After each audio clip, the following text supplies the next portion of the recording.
Chapter 46.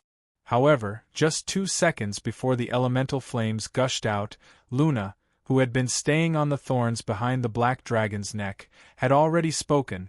"Pay attention, the fireball is targeted at the heart." Caesar's eyes blinked. Using his forelimbs as support, he twisted his waist and swung his tail, drifting on the spot. He used his battering ram-like tail to flip over the soldiers who were pestering him endlessly.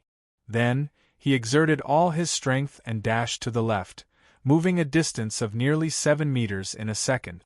The next moment, the magic light wrapped in the elemental fireball whistled past his ear.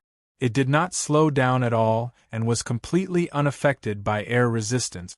It sank into the deep darkness in the distance. It was not until a long time later that a thunderous explosion came from there. "Archmage!" Caesar's whisper and Luna's exclamation sounded at the same time. He had long guessed that there was a spellcaster in this army and was prepared. The reason why he did not use his breath ability at the beginning of the attack was because he was afraid that the fire and ice would be blocked by the opponent. However, he did not expect that this person was actually a highly accomplished archmage.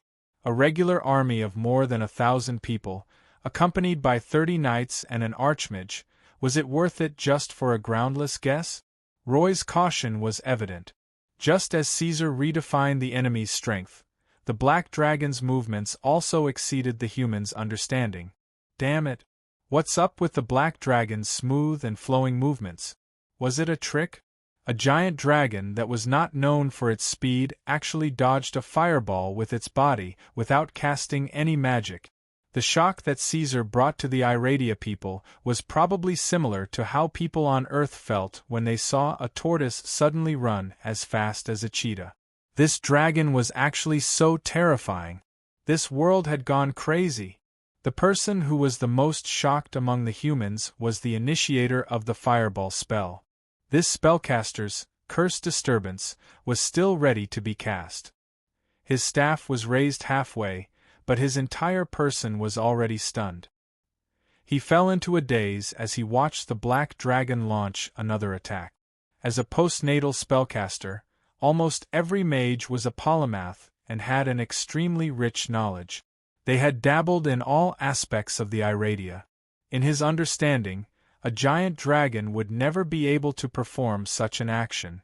Without considering magic, the biological structure of dragons made it impossible for them to dodge as quickly and accurately as mammals. Their muscle activity was also relatively low. It took a long time for them to discover danger and mobilize their muscles. This is not a dragon at all. Thinking, the spellcaster once again began to construct a spell. Let's catch it first. Compared to the mage who had been in a state of confusion all along, young people's to new things were far higher than the old beside him. After he witnessed the ability of this black dragon, he became more and more cautious. After witnessing the ability of the blacks, he became even more cautious. Similarly, the commander of the army was not affected. Maintaining calm was the most basic quality of a commander. Although Black Dragon's display of maneuvering was heaven-defying, the commander was still as immovable as a mountain, methodically issuing orders. Throw. After discovering the incredible hardness of the Black Dragon's scales, the commander immediately changed his strategy. He signaled for the soldiers holding the ordinary crossbows to retreat and let the spear-wielding throwers take their place. At the same time, carts covered with black cloth were pushed onto the battlefield. Caesar originally thought that it was food supplies for the army, but after the curtain was lifted, he realized that he was wrong. It was a heavy weapon shining with a black metallic luster. Ballistae. This world had gone crazy. Caesar also wanted to say this. He originally thought that Roy was a cautious and ambitious person. Who would have thought that he was simply a lunatic? He even brought ballistae for siege. And there were 10 of them. If he did not see Roy's bewildered expression, he would have thought that it was all part of a plan. He guessed that the other party was ambushing him. Caesar maintained the rhythm of his attacks. He did not directly rush in to attack the spellcaster and Roy. He knew that Roy and the spellcaster were indeed the most important part of the army, but they were also the most tightly protected part. If he was really stubborn enough to rush in and kill someone, regardless of whether he could touch the other party or not, he definitely wouldn't be able to come out alive from the quagmire of swords and spears. Caesar's target was not them in the first place. The black dragon wandered around the edge of the army. He relied on his powerful strength and speed to control the rhythm, ensuring that he would not be surrounded by the knights. But even so, the black dragon was slowly being pushed into a corner. The army's reckless attack brought great trouble to Caesar. It should be known that whether it was the ballistae or the spears, they were not ordinary weapons. They were enchanted with armor penetration. They were specially made to deal with dragons and giants with thick skin. No matter how thick the armor on his body was, it would be difficult for him to withstand such a vicious beating. At this time, Caesar's body was covered with numerous wounds. But this attack, he had directly or indirectly caused the death of nearly 200 soldiers. The army had suffered heavy losses. That was enough. The Archmage was already casting the next spell. The arrows and javelins with the armor penetration effect covered the sky. The mission had been completed. Caesar was afraid that his life would be in danger if he continued to fight, so he prepared to retreat and move on to the next plan. Roar! The black dragon roared. It opened its mouth and spat out a huge ice wall. Before the defense was broken by the enemy mage, it spread its huge wings and soared into the sky to escape. Bang! Crash! After only a second, the ice wall shattered under the decomposition spell. The knights mounted their horses and prepared to give chase. "I'll go too." The mage squeezed the horse's belly. Before he left, he did not forget to say to Roy, "I must catch that dragon." As the Archmage of the human world, he did not have to worry about Roy's orders. He was very interested in that strange dragon. He wanted to catch it and study it properly. Looking at the black dragon gradually disappearing under the sunlight, Roy's eyes flashed. Any intelligent creature's actions were supported by the root cause behind it. He did not believe that this was a simple attack. What was the black dragon's purpose? Was it just to show off its strength and kill a few of his soldiers? Impossible. As the mastermind behind the Stone Crow clan, it would not give up its greatest advantage in hiding and expose itself to the enemy for such a ridiculous reason. That guy wasn't an ordinary dragon. He was extremely cunning and intelligent, taking every step with great care. Roy thought. After the incident, he had sent a prospector to investigate the mine in Tulu Basin. The results showed that it was not a gold mine at all. The orcs had put the gold they got from somewhere there. The purpose was to lure him to take a look and cause him to be cursed by the Balrog. It was the same with Anrian's death. Everything was planned. The purpose was to show him the orc's fruit and ask for a trade. He had been fooled by the black dragon from the beginning. In that case, considering that the other party was so good at scheming, this definitely wasn't a last-minute attack. The black dragon's appearance and escape definitely had a motive behind it. Perhaps there was a series of traps behind it, and the beastmen who hadn't shown up yet might be hiding somewhere in the dark. Roy's thoughts were running fast. He made these judgments in a flash. However, the opportunity was fleeting. He could not and would not let the other party leave after showing off. He had to get back at them. "Wayne." Roy decisively called for his trusted aide and calmly ordered, "You are in charge of leading the men to chase after the black dragon. Pay attention, do not let the troops be separated. Those knights must slow down and stay in the same formation as the riders. If you encounter any orcs lying in ambush on the way, give up the chase and kill those bastards first." He used two must, and the words seemed to be squeezed out from the gaps of his teeth. "But my lord," the rider named Wayne was in a difficult position. Those knights, the 30 knights, were not Roy's direct troops, but Brendel's personal guards. For the sake of the Count, they might respect Roy, but it was simply a fool's dream for them to listen to a servant. Take it. Fortunately, Roy was well aware of this. He took off the pendant from his neck and passed it to his trusted aide. Remember what I said. And you, seeing his trusted aide leave on his horse, he pointed to the servant beside him. Go and inform K2s. Tell him to bring the Kobold and Knoll clans out of the wilderness. Do not let the natives know that there is a dragon here. This is the most important thing. Go and do it now. Leave half of your men to check on the wounded, clean up the battlefield, increase the surveillance, and guard these 10 ballistae well. Roy's eyes shone with a cold light. The rest of you, follow me to the Stone Crow clan immediately. The black dragon wants to ambush my men, so I will destroy its nest first. Chapter 47. The huge black dragon passed by in a flash, and the cavalry behind him galloped like a stream. Caesar maintained the altitude and distance of his flight, looking back from time to time. He was extremely vigilant. To him, luring the pursuers was even more dangerous than fighting with the army earlier. Unlike the dragons that relied on magic to fly, Caesar was able to soar in the sky purely relying on the ascension force generated by the flapping of his wings. Therefore, his wingspan was extremely wide, and now it had already reached more than 20 meters. One could imagine how big of a target a dragon like this would be. And in a situation where he used his wings to soar, an injury to his wings meant that he would lose the ability to fly. Therefore, he had to cherish his wings very much. The javelins and crossbows of the cavalry behind him were no joke.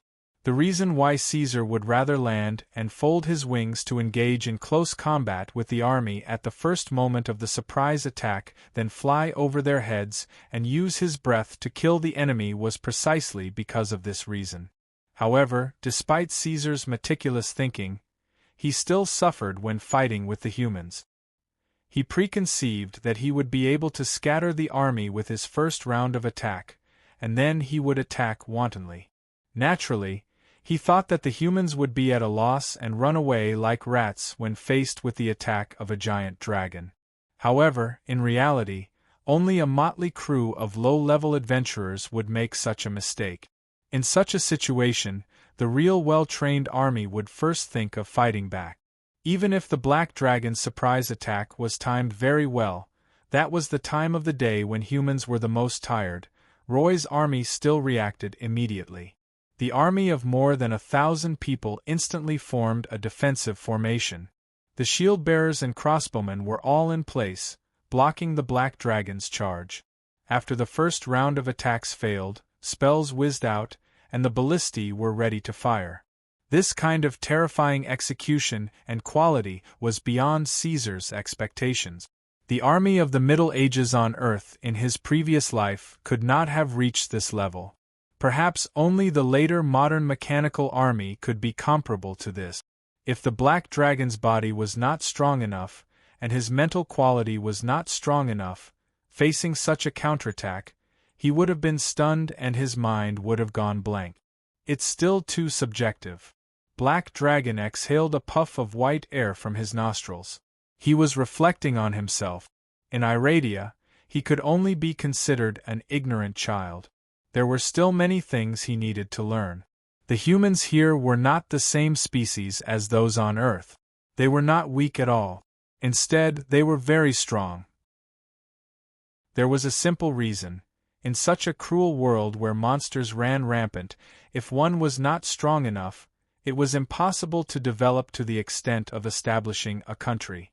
It should be known that there were countless forces of various sizes in Eladia, and there were tens of millions of intelligent creatures. Currently, only the human nations remained. The rest were either defeated by them or annihilated in the long river of time. Currently, half of the world's land was under the control of humans. In fact, they were the race with the greatest authority in Iradia. Every year, the number of dragons that died in the hands of humans was not small. Not to mention dragons, there were some unparalleled legendary mages among humans who were simply lunatic. They had even done things like killing gods. However, people as strong as Iradia were not without weaknesses. Caesar frankly admitted that he was no match for this army. If he could not defeat them, then he could not defeat them. There was nothing to be ashamed of. It was difficult for him to destroy such a regular army with his current ability. However, the strength of this army lay in their combat power after they were organized and organized. If these people were to line up one by one to fight against the Black Dragon, perhaps even 10,000 people would not be enough to defeat him. As long as the army could be scattered and broken up, they would be able to fight. Caesar was more and more certain of his plan. However, the commander of the other party was also very smart. He seemed to be able to guess his plan. Caesar had tried to speed up to pull the pursuers, but the knights behind him would rather distance themselves from him. They were still determined to stay with their companions and maintain their formation throughout the process of the pursuit. Thinking about it, they were probably prepared to be ambushed. If I change my mind and join up with the orcs to attack the knights at the same time, will it work? Caesar calculated in his heart and thought of a plan. The battlefield was constantly changing. In a situation where it was difficult to carry out the established plan, he had no choice but to make adjustments and come up with a new plan. There were 30 knights and a great wizard in this group of knights. If they did not scatter, even if they were to face the attacks of Yang Ling and the orcs at the same time, it would be difficult to defeat them. Even if Yang Ling won, the orcs would definitely suffer heavy losses. Moreover, putting aside whether Caesar could accept this result, his opponent was very smart. Under the situation where he guessed that the knights might be ambushed, Roy would definitely not sit and wait for death and watch the knights get slaughtered. That guy would most likely bring people to follow behind the knights. Although his speed was slower than the knights, he would be able to complete the counter-encirclement of the orcs who were ambushing the knights. The result was self-evident. If he acted rashly, it was very likely that he would suffer a crushing defeat. Caesar did not dare to gamble. He was not Roy. He did not have so many cards in his hands like the other party. He only had a small stone crow clan. He definitely could not bet on his opponent. Placing hopes on the opponent's stupidity was tantamount to digging his own grave.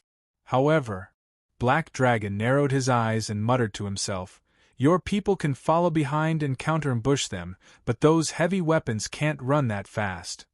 Caesar's thoughts turned to the ballistae that he remembered deeply. "Luna, I need your help." In the whistling wind, the Black Dragon whispered to the little girl on his neck, "Go to the orcs' designated ambush location now and tell them to give up on the ambush. Bring along Save and take a detour to the battlefield where I encountered the army earlier. If the human army is still waiting at the same place, lead them to me and ambush these scumbag knights." Caesar twisted his body and dodged the javelins that were thrown at him from behind. His long period of flying training played a crucial role in this moment. If Roy divides his forces again and lacks manpower, let Save lead the orcs to attack that army. Kill them if you can, but destroy all 10 of those armor-piercing ballistae. Okay. In the thorns that Caesar could not see, Luna nodded heavily. Then, a worried expression appeared on her face. "But there's a human archmage here. He's very powerful.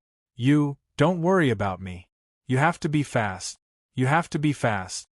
Black Dragon gritted his sharp teeth and solemnly said, "If the enemy divides their forces, they will definitely consider the danger that will follow. So, the orcs must race against time. After you leave, I will turn back once and attack the cavalry. I will hold them here." The strange giant dragon turned around and looked at the pursuing soldiers. Yellow's eyes flashed. "As for the rest, I hope Save won't disappoint me." Chapter 48. Time passed by quickly. In reality, Caesar had guessed wrongly. Roy had never thought of splitting up his forces. He had already made a clear judgment after the battle with the cavalry. With 30 knights and 1 archmage, they were strong enough to deal with the orcs' ambush as long as they were fine. Even if the Black Dragon came back to attack them, they could still retreat safely. That was why Roy had chosen to attack the Black Dragon's lair directly. He had already made up his mind to get back at them. Splitting up his forces was the best choice he could think of in the current situation. The best outcome now was to split his forces into two groups. The cavalry would defeat the orcs who were ambushing them, and he would lead his men to slaughter the Black Dragon's backup forces. The old, weak, women, and children of the orcs could more or less be considered a threat. In a mobile battle like this, he had to be careful with every step and plan carefully. He had to do his best to cut off all the wings of the orcs. Moreover, the Black Dragon's lair would not be too far away from the Stone Crow clan. It seemed that the dragon was at least a youth. Such a sinister and vicious black dragon, even if the wealth in its nest could not be said to be comparable to that of a country, it was still much richer than other dragons of the same age. With this money, he could definitely recoup his losses from before. Roy's mind was full of wishful thinking. However, when he really arrived at the settlement of the Stone Crow clan, he could not help but become extremely angry. The Stone Crow clan, which had been prosperous for the first time in the past, was now in a state of desolation, as if it had been ransacked. There was nothing but abandoned stone tools and old flags that were still fluttering in the air. It was obvious that the orcs had migrated and abandoned this place. Damn it!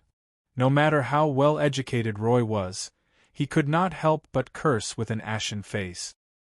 His trusted subordinate looked around. After confirming that there was no ambush around, he picked up a broken stone bowl from a pile of abandoned stone tools not far away. He pinched the edge of the bowl with his thumb and index finger and wiped it gently. "Sir." The trusted subordinate looked at the traces of dust on his hand and said softly, "They did not leave for long. They just left recently." That guy. Roy clenched his fists, gritted his teeth, and squeezed out word by word. All of this has been planned long ago. It has already anticipated this step. The orcs would never migrate for no reason. There was only one possibility. They had received orders from the Black Dragon and knew that staying here would be dangerous, so they left early. Roy was so angry that he almost vomited blood when he saw this scene. He had lived for 24 years, and he had always been the one humiliating others. Now, for the first time, he felt the pain of having his intelligence suppressed. That strange-looking black dragon was even more meticulous than him. "Sir, do we still need to search for the Black Dragon's lair?" Seeing that Roy's face had turned pale, the trusted aide asked cautiously. "No need," Roy replied stiffly with a gloomy face. "These dragons, who value wealth as much as their lives, always put their own treasures first.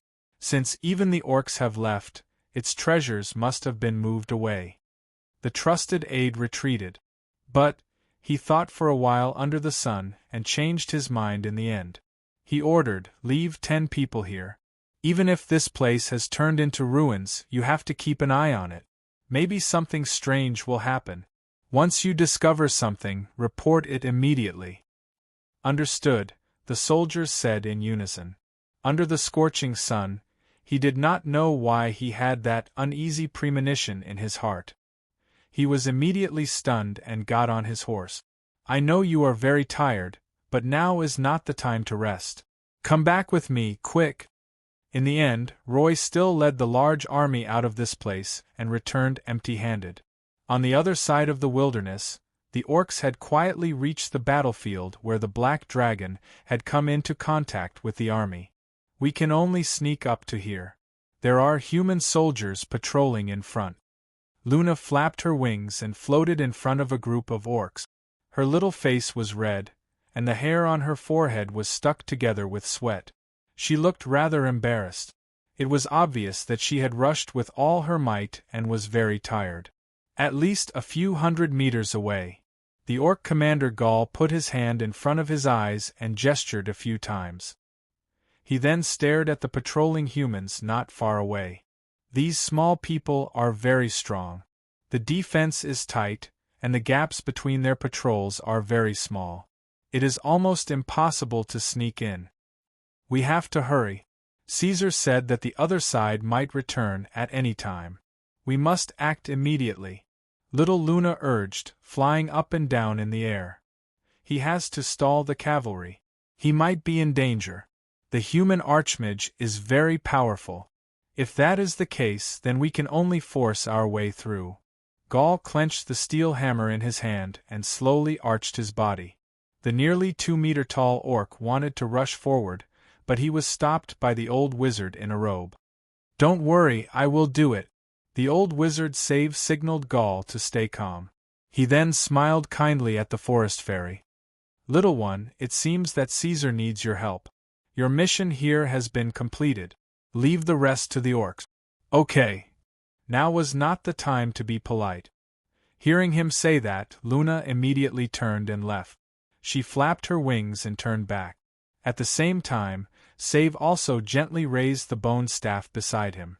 The staff that was full of cracks and looked as if it would shatter in the next second finally began to show its true power.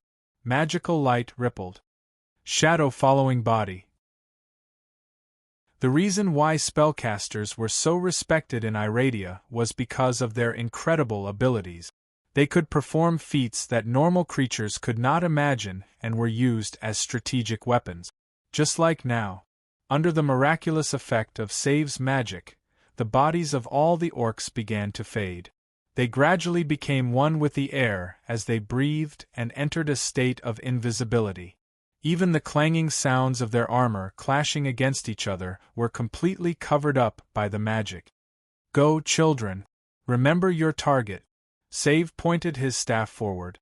The air around him began to move. The wind whistled and brushed past his ears. Obviously, the orc warriors had begun to move. They maintained their silence and sneaked into the human camp step by step. However, their enemy's military discipline was shockingly high. In fact, this army was the most important tool that Count Brendel used to achieve his ambitions. If the numbers were not considered, they were probably even stronger than the Northern Allied army. They could be called the elites of the elite. In fact, this time Count Brendel had sent them out purely for regular daily training, but he did not expect to run into a tough opponent, the Black Dragon, who was just as strong. Even though their bodies and voices could be concealed, the strange flow of air and the unique smell of the orcs could not be erased. This valiant army relied on such details to discover the orcs before they reached their target. "Enemy attack, they have spellcasters!" A long roar rang out. In the second half of the roar, the human camp was already filled with the sound of longswords being unsheathed and crossbows being pulled. "Kill!" In the next second after the human alarm sounded, Gaul also roared and jumped out. His steel warhammer pierced through the armor of the soldier closest to him. For the Stone Crow clan, the orc warriors appeared from the air and roared like wild beasts. At the same time, dark clouds suddenly gathered in the clear sky. Lightning storm. Chapter 49. Lightning storm. At the moment when the magic light shot up to the sky, a strong gale surged and the forest howled. The clear sky was suddenly filled with dark clouds and lightning bolts intertwined. This scene was like a natural disaster. This was the power of a spellcaster. The more enemies there were, the more space they could use. As long as the strategy was right, an archmage could even destroy an army. "Hold the line!" Following the roar of the human commander, the flow of people shuttled. Amidst the clanging of armor, sturdy shields were erected one after another. With 10 heavy crossbows as the center, they built a high metallic wall that flickered with light. This army of 1,000 soldiers was attacked by the Black Dragon and lost nearly 200 of them. After that, 300 cavalrymen were sent to chase after the Black Dragon. After that, Roy left with half of the soldiers to attack the Stone Crow clan. How many professional soldiers were left to guard the battlefield? This was a simple math problem. In this place there would not be more than 250 people. Caesar's decision was undoubtedly correct. This was the best opportunity for the orcs to engage in battle. The opportunity was fleeting, but it was seized by the Black Dragon. Energy flowed and the lightning storm brewed for a long time. Finally, the forked lightning bolts with a destructive aura came whistling. This was the strongest spell that Save could cast at the moment. Just this one spell alone almost drained all the magic power in his body. Its power did not disappoint. The moment the lightning bolts arrived, the humans' defensive position exploded like a pot of boiling oil. They were immediately defeated and smashed into pieces by the violent lightning bolt. The soldiers who were at the front line suffered immeasurable losses. At least 50 people were killed on the spot. Those who survived lost their ability to move. The electricity flowed through their bodies under the armor, causing them to convulse and emit a smell like burning flesh. An unparalleled thunderous strike caused the garrison to lose the strength of nearly 100 soldiers. However, this terrifying lightning storm was blocked by them in the end. The soldiers received the order to protect the ballistae. Until now, the 10 heavy weapons were safe and sound. At this moment, the army had changed from a defensive formation to an aggressive melee formation. The elite soldiers' eyes were red as they gripped the shields and swords in their hands tightly. They stared at the tall and ferocious orcs in heavy armor. There was no other way. The 80 orc warriors had to fight against the human elite soldiers that outnumbered them by twice. Now, it's our turn. The commander of the army waved his arm and pointed his sword forward. Counterattack! For Brendel's glory! For the Stone Crow clan! The roars of the humans mixed with the roars of the orcs, turning into an immortal war song. There was even a creaking accompaniment, the sound of the heavy ballistae adjusting their aim. Bang! An orc who was bathed in blood did not even have time to see clearly when his heavy armor was shattered into pieces. A huge wound was blasted on his back as he was pierced through. The thick heavy ballistae did not slow down at all. The orc flew back 7 to 8 meters and was nailed to a huge withered tree. Only then did he stop moving forward. Roar! The orc roared. His vitality was very strong, and he did not die immediately even after receiving such an injury. His expression was horrifying, but he still held onto his axe tightly. He struggled to attack, but his head was chopped off by the human soldiers. It was no wonder that the dark dragon had such a deep impression of this item and could not forget about it. This was an ultimate weapon with the enchantment of armor penetration. Even the slightest scratch would cause an orc to lose all of his combat ability. Even someone as strong as Caesar felt that he was going to die after being hit by 3 of these arrows. Even though the arrows did not hit his vitals, they severely restricted the black dragon's body. The 3 thick and terrifying armor-piercing ballistae were still hanging on the black dragon's body. If the battle continued like this, the orcs would definitely be finished. They would go for wool and come home shorn. They would be killed by the human soldiers instead. Fortunately, they also had strategic weapons that were not inferior to the armor-piercing ballistae. Save narrowed his eyes and hid his head in his tattered hood. He was rapidly constructing a spell model, trying his best to cast the next large-scale destructive spell. The battle had just begun, but it quickly became white-hot. The number of people on both sides was rapidly decreasing. A familiar scene was playing out in another place. War had become the main theme of the wilderness. On the other side, Roy's cavalry was also fighting with Caesar. Roar! The huge black dragon flapped its wings, and corrosive acid poured down like rain.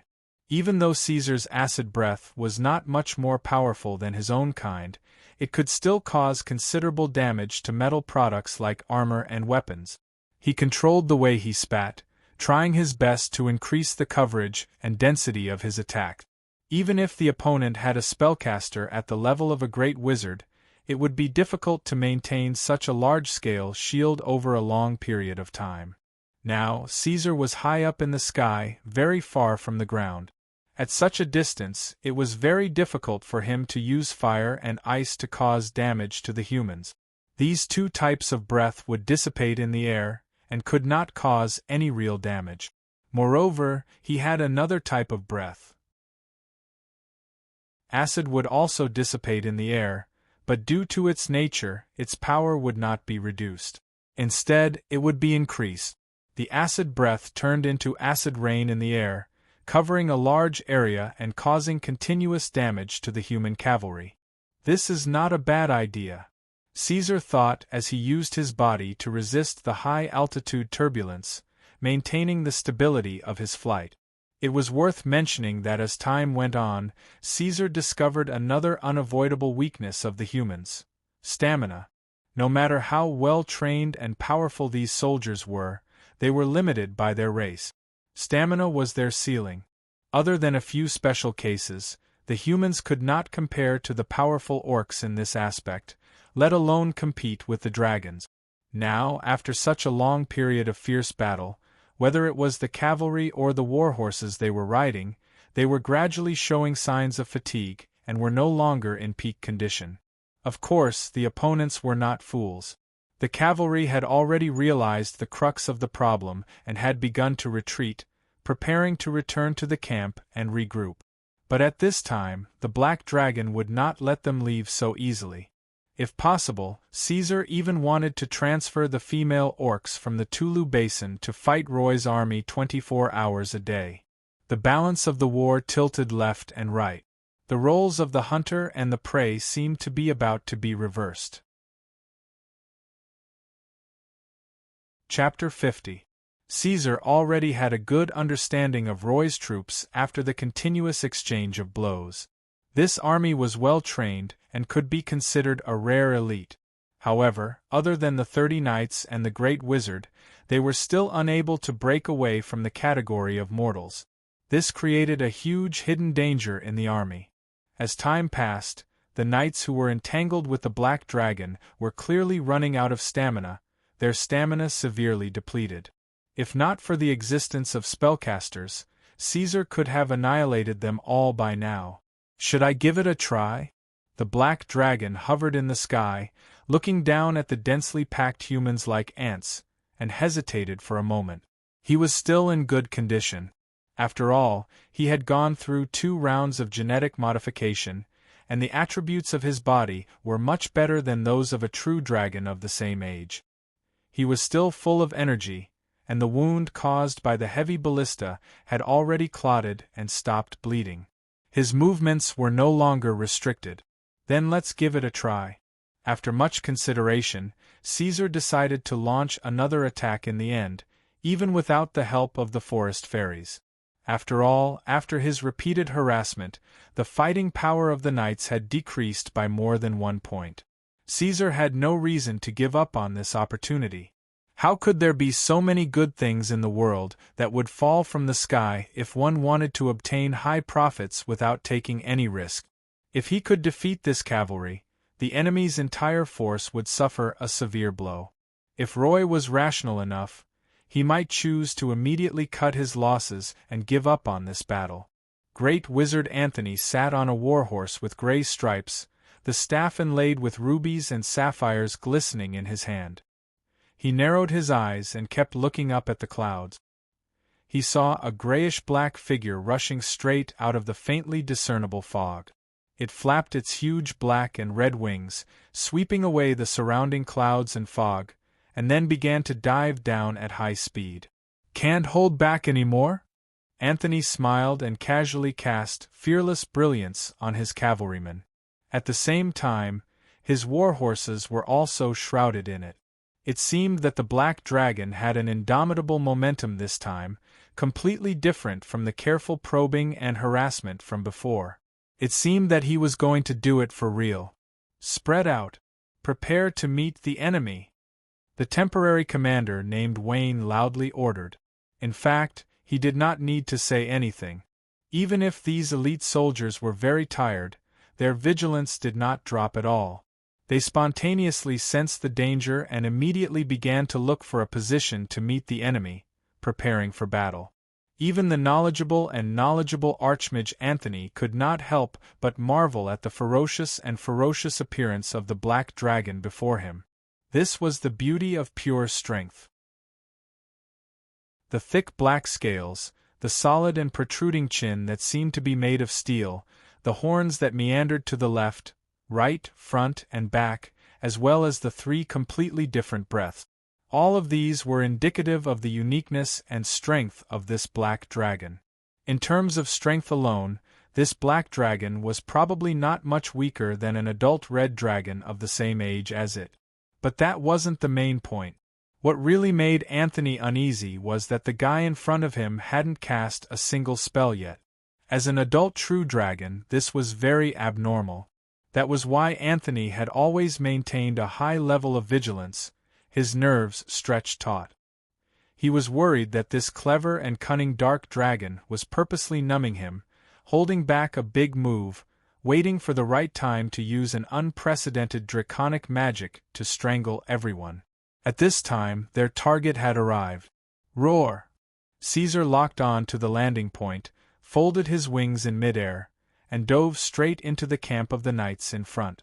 He crashed down like a meteor, using the impact to cause as much damage as possible. He was still unable to fight like an adult true dragon. Considering the huge and fragile characteristics of his bat wings, he would rather land and fight the enemy in close combat than hover at a low altitude. When he landed, the battle began.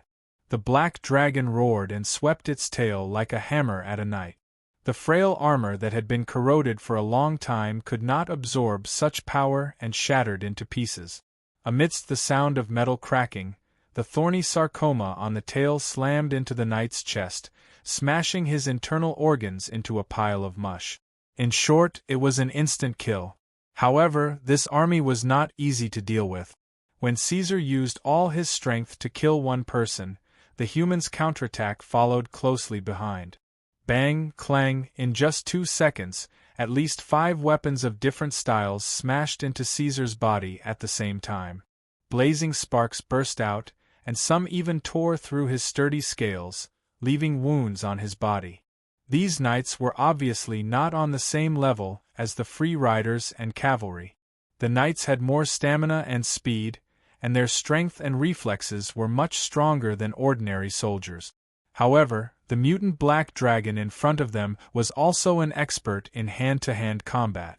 This guy's body was obviously not as sensitive to pain as other true dragons, so it was almost impossible to make this guy cry out in pain with a single slash. It would only make him more ferocious and run amok in the crowd. In fact, to Caesar, adding a few more wounds would at most cause him to bleed a little more. This black dragon was not particularly concerned. As long as it did not touch the head, chest, heart, or other vital parts, such injuries were completely acceptable. What really made him wary was the spellcaster sitting on the horse. Arcane missile. Just as Caesar was thinking, the archmage had already raised his staff lightly. In one move, he directly skipped the steps of constructing spell models and locking on to the target, and instantly cast a spell. It was also one of the 3 secret spells of spellcasters, but when it was cast by Anthony, it was completely different from Anrian's arcane missile. They whistled with astonishing power and tore through the air with a sharp buzzing sound. Fortunately, when Caesar entered the field, most of his attention was focused on the spellcaster. Although he had now lost Luna's prophetic ability, his reaction was not much slower than before when he was in a state of high vigilance. As many as 12 elemental missiles were locked on to Caesar, who was entangled with the knight from all directions without any blind spots. The black dragon smacked his lips. His body had been modified many times, and had developed a movement ability that was completely different from ordinary creatures. This huge monster faced the spellcaster, but its body ran backward for nearly 10 meters, leaving enough time for itself to react, and then avoided the arcane missiles one by one. However, from the beginning to the end, the arcane missiles were just a cover. Anthony had already seen the ability of this black dragon, and knew that it was impossible to cause much damage to it with only basic spells. So, when the first elemental missile whizzed out, he had already begun to construct spell models. Flame Outburst. This was the killer move hidden behind the scenes. Although Anthony wanted to smash this black dragon to death with Flame Outburst, that was a spell that could only be cast by a legendary mage, and Flame Outburst was his limit. In the next second, everyone seemed to have seen a demon formed purely out of fire elemental. It roared in pain as it charged towards the black dragon at an unparalleled speed. It overtook the arrows and javelins that were flying in the air along the way and devoured all of them. Chapter 51. It was not that unexpected. An experienced archmage would not make a mistake in his long-planned attack, so the result was expected. The surging flames hit the black dragon, who had just stopped. Caesar only had time to spit out a layer of frost in front of him before he was sent flying. Blazing gush not only brought about unparalleled high-temperature flames, but it also had a shocking impact. Being hit by such a terrifying spell, even the black dragon, which weighed about 7 tons, was sent flying off the ground. It crashed into withered trees and rocks in the air, changing its direction twice before finally falling to the ground. Large pieces of torn black scales and scattered blood were left on the ground, which were then covered by the rising smoke. Is it over? The knights were not too sure. They urged their horses to circle around the archmage, pointing their swords to the ground, and covered their noses and mouths to look at the dust. The archmage with the white beard shook his head gently. The guy inside did not die immediately. He could still feel the breath of life flowing out of him. The archmage quietly took 2 steps back. His magic power was almost dry, and it would take a while to recover. After nearly 15 seconds of silence, phew! The knights heard a deep breathing sound coming from the dust and sand. It carried a thick and heavy feeling that could not be described with words. As time went by, the sound gradually grew louder. It's the black dragon's voice. The soldiers held their weapons tightly. Smoke and dust filled the air, and the soldiers finally saw the gradually emerging huge black silhouette. It was still standing, slowly walking out of the dust. The left side of Caesar's body was completely destroyed. It was hit directly by the flame spurt, causing a shocking wound. Its scales and skin were all torn, and its body seemed to have been cleanly peeled off by something, revealing its muscles, blood vessels, and faintly beating organs. Even by the standards of dragons, this was an extremely serious injury. No matter how strong a true dragon's body was, it would not die immediately, but it would instantly lose all its combat power and fall into a state of paralysis. How could it still stand? Pain, the black dragon growled, and its already ferocious expression became even more twisted. It hurts because the left side of its body was severely injured, its movements were obviously limited. It moved forward with a bumpy limp which was quite funny. However, the human opposite him couldn't laugh at all. Instead, he felt a chill run down his spine. They saw that the black dragon's huge wound was growing new granulation at a speed visible to the naked eye, filling up the muscles and mending the flesh. Such a change was inconceivable to them. Something's not right, be alert. Fall back and maintain the defensive formation, the temporary commander, Wayne, ordered. A wave of speechless strangeness made him uneasy, as if he had provoked something indescribable. His heart was beating wildly. Ouch! Attention! Disperse! Boom! In an instant, a black figure pounced into the army's formation, its tail smashing into the ground like a meteor. Caesar! His speed was even faster than before, and his strength was even greater. The explosive power of his tremendous strength allowed him to enter the battlefield in an instant. Then, as if he was smashing tofu, he smashed the human defensive formation into pieces and charged directly at the spellcasters who had long sensed that something was wrong and were retreating. What was going on? Anthony was also bewildered, but at this time, he didn't have time to think about it. He quickly opened his arms and made a hugging gesture, using the magic power that he had just recovered to pull up a defense. He built a high-energy wall in front of him, blocking between himself and the black dragon. Bang! There was a crash. The old mage's forehead was covered in sweat. He was a little scared because in the same second that he cast the spell, the black dragon had already crashed into the elemental shield. How did this dragon suddenly become so fast? The reason was, Prophet Seeker, Dragon Body Gene Enhancer Type 2. Caesar initially thought that this reward was the same as the Type 1, with the same effect of strengthening the body. However, this was not the case. The Type 2 drug had other effects. When the reward was obtained, a brand new organ was formed in the depths of this guy's body. It was a brand new blood vessel similar to an infusion catheter, connecting his heart and brain respectively. The main function of this organ was to produce a hormone product similar to epinephrine, but its effect was obviously much stronger than epinephrine. It could make Caesar highly focused and enter a state of extreme excitement in an instant. Once this hormone took effect, it would put a great burden on his body, squeezing Caesar's body with the maximum load capacity, causing him to burst out with combat ability that was far beyond his current normal performance. At the same time, his resistance to all kinds of pain and hallucinations would be greatly increased. Of course, all of this was unknown to Caesar. He had not yet obtained an autonomous control unit and could not specifically regulate his body as he wished. The hormone could only take effect when necessary. Protect the spellcaster. The commander's order came from the army.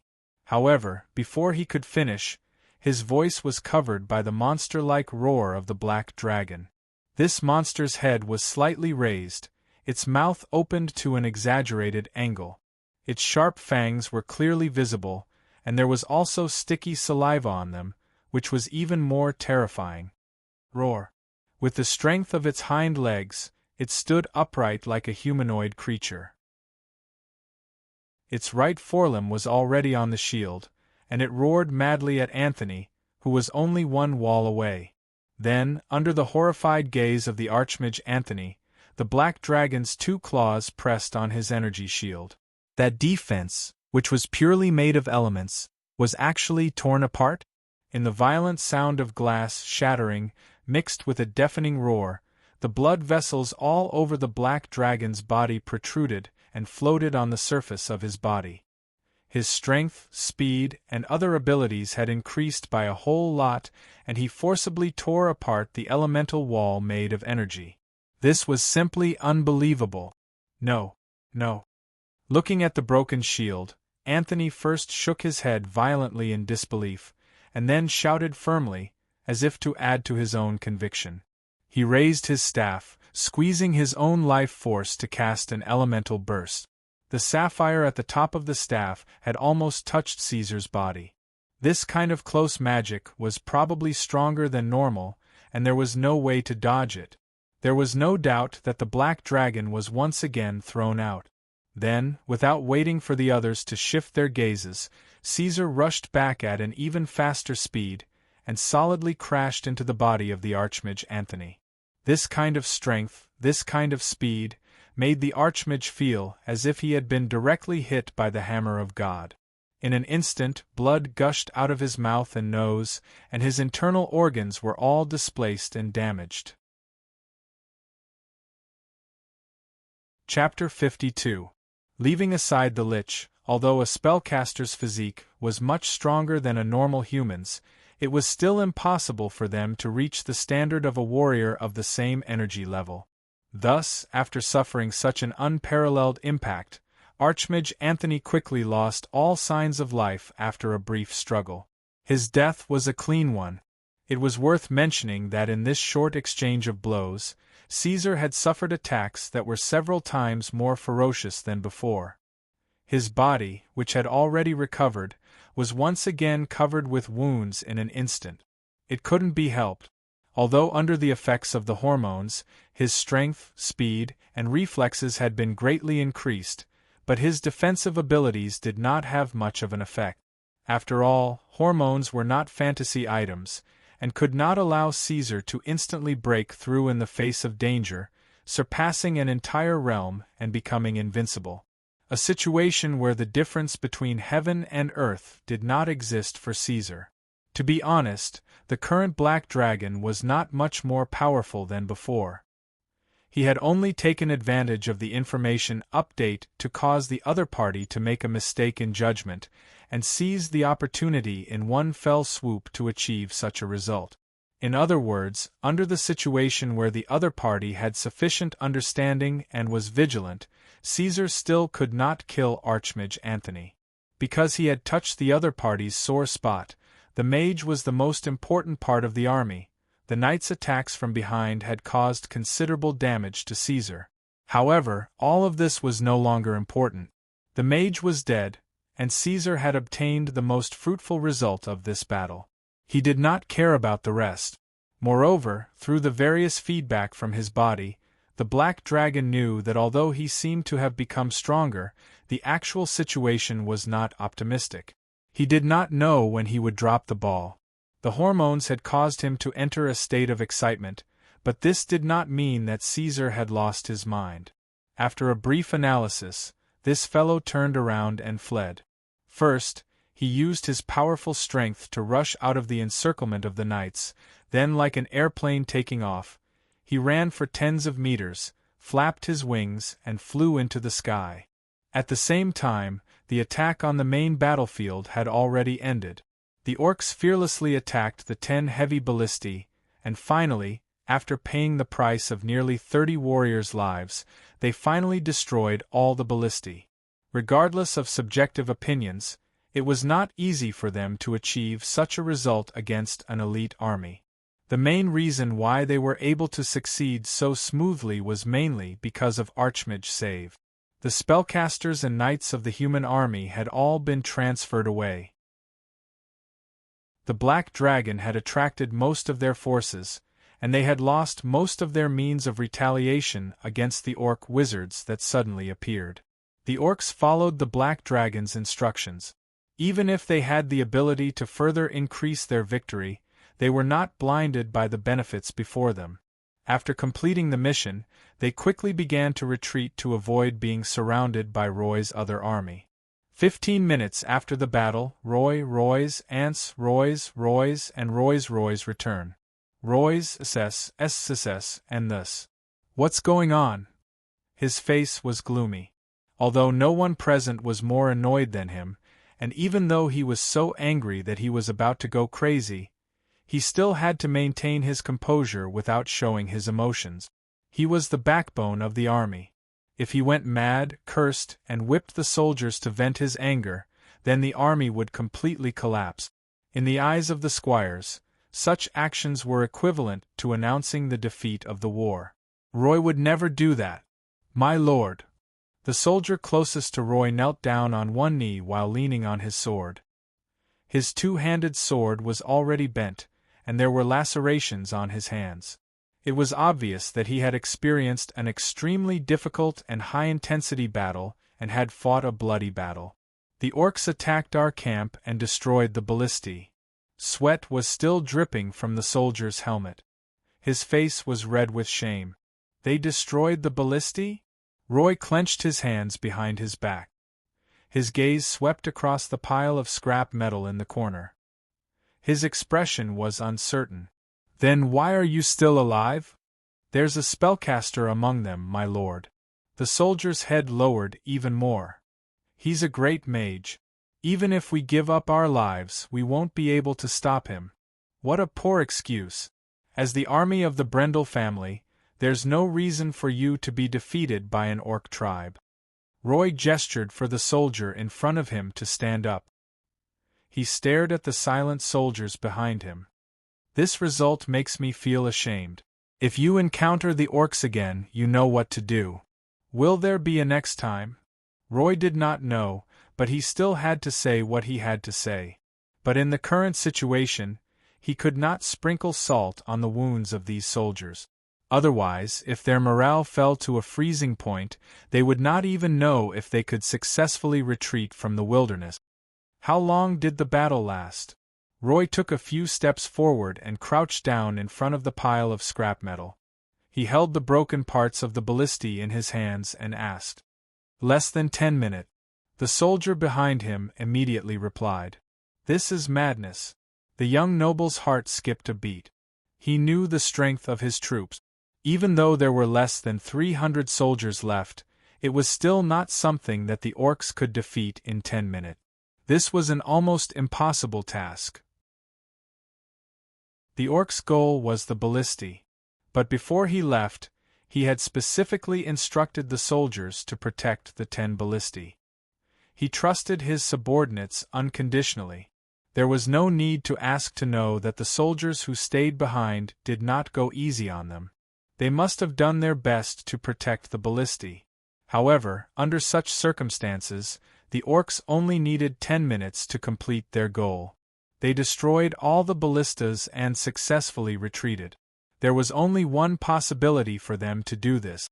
Based on the reports from his subordinates, the traces of the battle, and the remnants of magic power, Roy was almost certain that the old sorcerer from the Stone Crow clan had exhausted his body's potential in order to complete the mission.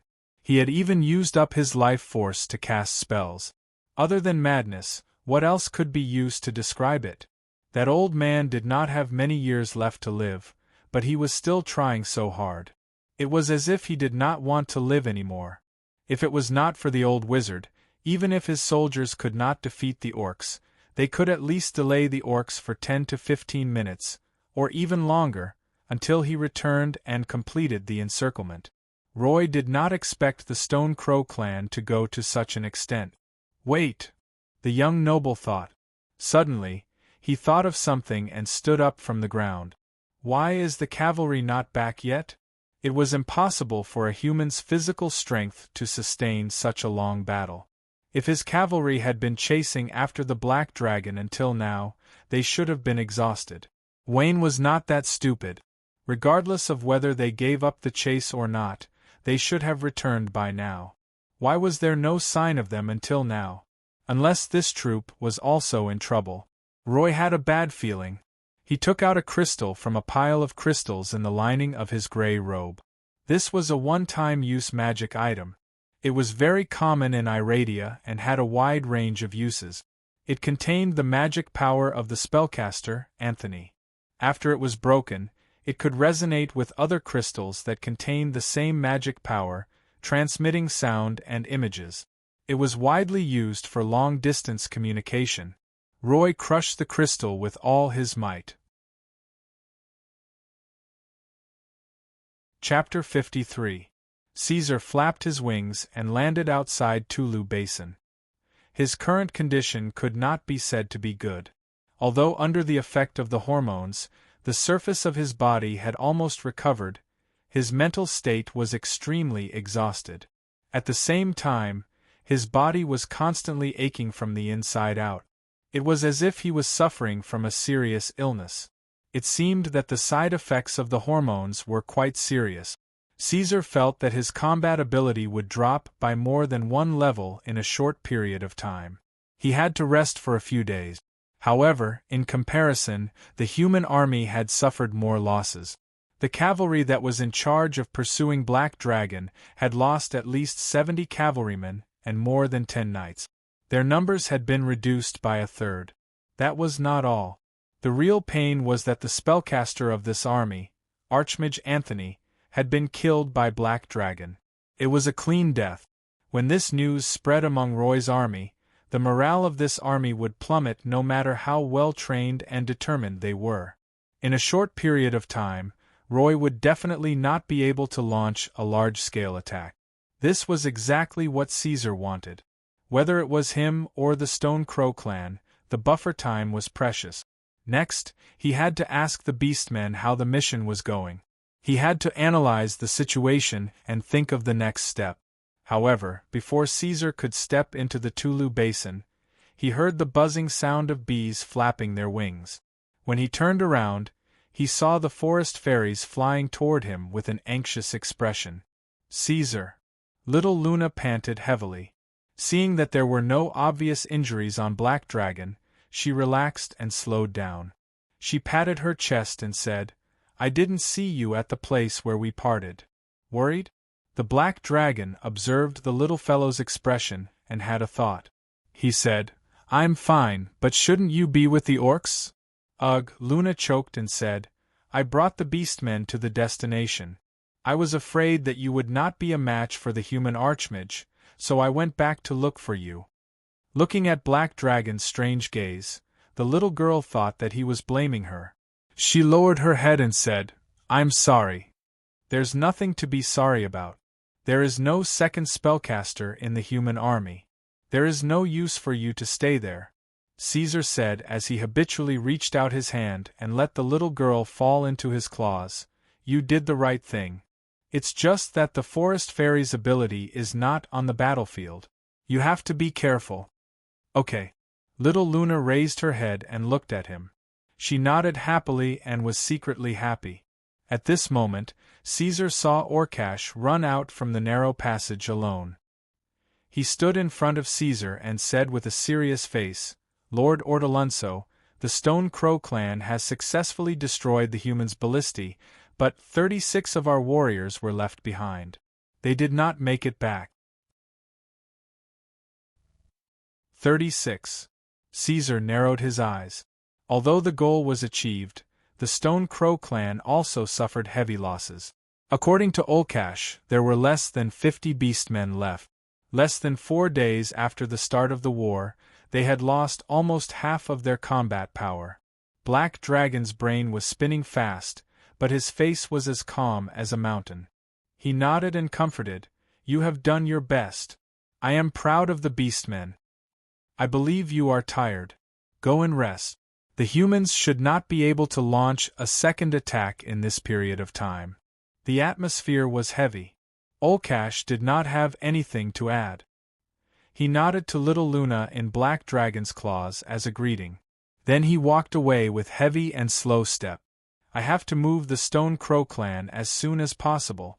Looking at Orcash's disappearing figure, Caesar had this thought in his mind. After this battle, his existence would definitely be known by the northern countries. Even if the northerners had suffered heavy losses in the battle with the Green Capital, when the news of a young black dragon in the wilderness spread out, the northern countries would still send out countless dragon slayers to this barren land. On the other side, the mother of poisons, Sylvia, was at the peak of her power, continuously extending her claws and fangs to expand her influence. If that green dragon were to know of his whereabouts, Caesar couldn't think of any other plans other than forcing him to swear an oath of allegiance. More importantly, the human named Roy was obviously not an ordinary person. Which ordinary person could raise an incomparably powerful army with spellcasters? His status in the northern countries was definitely not low. He might even be the descendant of some great noble. According to the information that Caesar knew, Roy was very cautious. If this guy wanted to continue the war, he would definitely look for reinforcements and replenish a large number of troops. His next attack would definitely be so swift that even Caesar would not be able to fight back. Such a person was actually quite troublesome. Not to mention how to fight if the war continued. Even if Caesar could kill Roy at all costs and temporarily end this meaningless war, there would probably be endless troubles coming. According to the nature of humans, the next scene would definitely be a cliché scene of killing the young and ushering in the old. This kind of hateful, melodramatic, and disgusting thing could actually make Caesar feel a sense of dread. Although Caesar was not smart, he knew his place very well. He knew very well that it would be difficult for him to continue to develop in the wild. He could not do it, unless he could become stronger again. Caesar shook his head. Just as he was thinking about the migration, he realized that his vision seemed to have entered bullet time. Everything had slowed down. Then his vision blurred, and he entered the black dream that he had not come into contact with for a while. The timing of this entry was completely different from the past. Caesar was not in a sleeping state. He did not know if the black dream had a new function that allowed him to enter the space at will, or if it was just this one-time exception. The black dream was still an endless darkness. The MDT stood in the shadow of the display cabinet. The 2 trophies had already left the wall window. After leaving the magnified display cabinet, They stood there quietly and slowly rotated. Caesar approached, and his pupils shrank. For the first time, he saw a trophy made of black jade. It was a material that was one level higher than bronze. The black jade cup was about the same size as the bronze cup, but it emitted a faint luster that was different from the pure darkness. It was very conspicuous and eye-catching. However, the neat handwriting on the trophy was exactly the same as the one on the trophy. Just arrived, your actions will gradually be known by Iradia. From now on, you are no longer an unknown nobody. Sometimes, fame is also power. Reward. Scale modification, black jade magic resistance. Caesar took in all of this. The muscles on his helmet twitched slightly. In the black dream, he could feel the changes in himself. So after remembering the reward and the reason for triggering it, he looked at the bronze cup that was not so conspicuous in comparison. Strong enemy, you used your muscles and brain reasonably to defeat an enemy that was stronger than you. The taste of battle is like a fragrant wine. Reward. Implant a combat ability assessment tool. Chapter 54. Caesar looked at the words at the bottom of the trophy and nodded lightly. As he grew older, there were more differences between him and the true dragon. One of the most important differences was the magic resistance that came with the dragon-type elemental bloodline.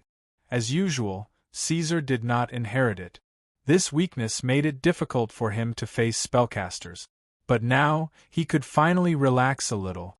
Although he didn't know how strong the so-called black jade-level spell resistance was, at least he didn't have to be so worried about the spellcaster like before. As for the implant device in the other trophy, Caesar guessed that it was probably an auxiliary tool similar to some anime in his previous world. It could determine the level of a creature through scanning and provide assistance. Although this reward could not increase the black dragon's strength, its function could not be underestimated. Especially when Caesar did not understand Iradia and the world system, this thing might be of great use.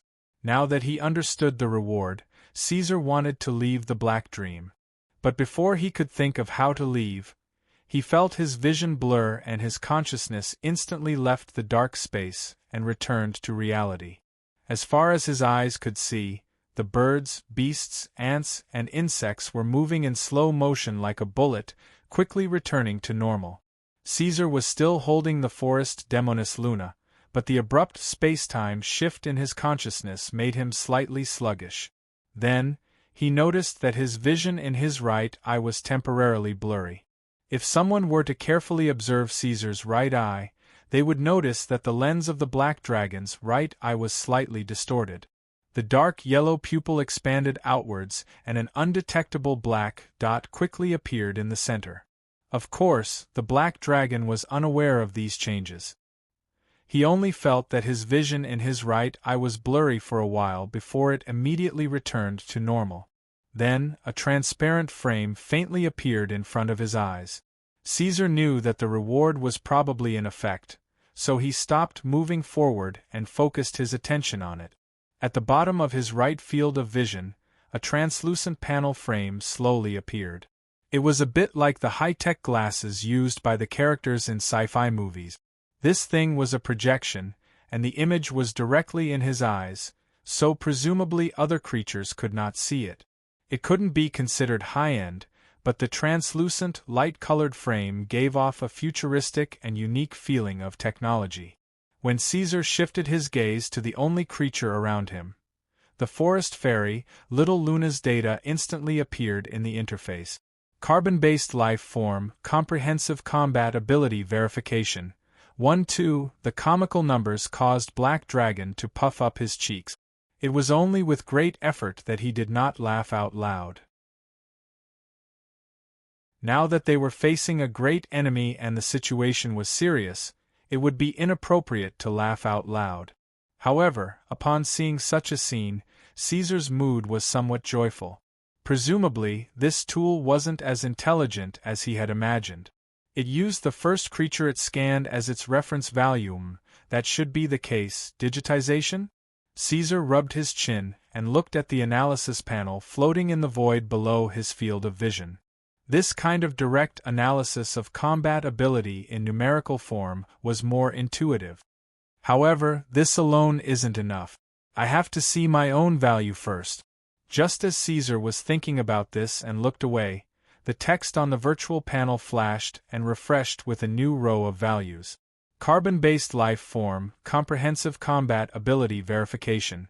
24293 foot. This should be my current ability value. When he saw this value, Caesar was a little puzzled. A fluctuation of more than 50 points. This so-called auxiliary device can't perform an accurate verification. Caesar thought for a moment and quickly understood. He knew that this was not a problem with the verification device, but the fact that it was so. For example, the state of the top athletes in his previous life would also fluctuate. Affected by personal mental state, physical fitness, and many other factors, they might be able to challenge the world record when they were in peak condition. However, when they were not in peak condition, their results would be so low that it was difficult to look at them directly. This theory was also applicable to Iradia. After all, reality was not a simple analysis and deduction.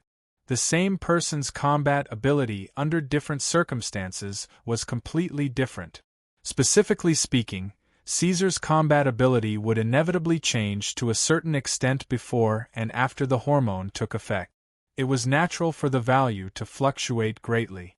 However, Caesar thought that it was worth noting that for the same army of 1,000 people, there might not be much difference in the value of personal ability verification between a motley crew and an army of hundreds of battles. However, when it came to the concept of an army, the performance of the two forces in a war would definitely be worlds apart. It seemed that the value analyzed by the combat ability verification tool could only be used as a reference. He could not be too superstitious. Otherwise, he would inevitably suffer in the future. Your Excellency Caesar. Just as Caesar was studying the new implant device, a voice from afar suddenly pulled him back. Black Dragon raised his head and looked. Within the narrow passage at the entrance of Tulu Basin, the old wizard Save was leaning on his bone staff, walking towards him with a haggard expression accompanied by gall. What's the matter? Seeing the old orc's weak expression, Caesar could not be bothered to study the device. In his memory, although Save was very old, his body had always been very healthy and strong. He was even stronger than ordinary adult orcs. Not long ago, this old man had given Gaul a good beating on Mudala. However, the old wizard was now like a completely different person. He looked to be in a terrible state. Just as Black Dragon was thinking, Luna left his claw and circled around the thorns behind Caesar's neck, whispering, "The wizard's mana tide has weakened by a lot." At the same time, the verification device in Caesar's eyeball analyzed the value of Save's ability. Scan analysis result. Carbon-based life form overall combat ability verification, 116-270 injured? Caesar had a bad feeling. As the only spellcaster in his camp, the old wizard's ability was very important. However, seeing such a huge fluctuation in the value, Caesar knew that there was definitely something wrong with the old wizard. Without Save, the Stone Crow clan's combat ability would have dropped by more than a level. The old wizard smiled and said with his unique hoarse voice, "I'm fine. I just had to cast too many spells in a hurry. Now I have to taste the pain. I'll be fine after some rest." "Your Excellency." Gaul, who was supporting the old wizard, spoke in a low, muffled voice, "We will not tolerate the orcs who invade.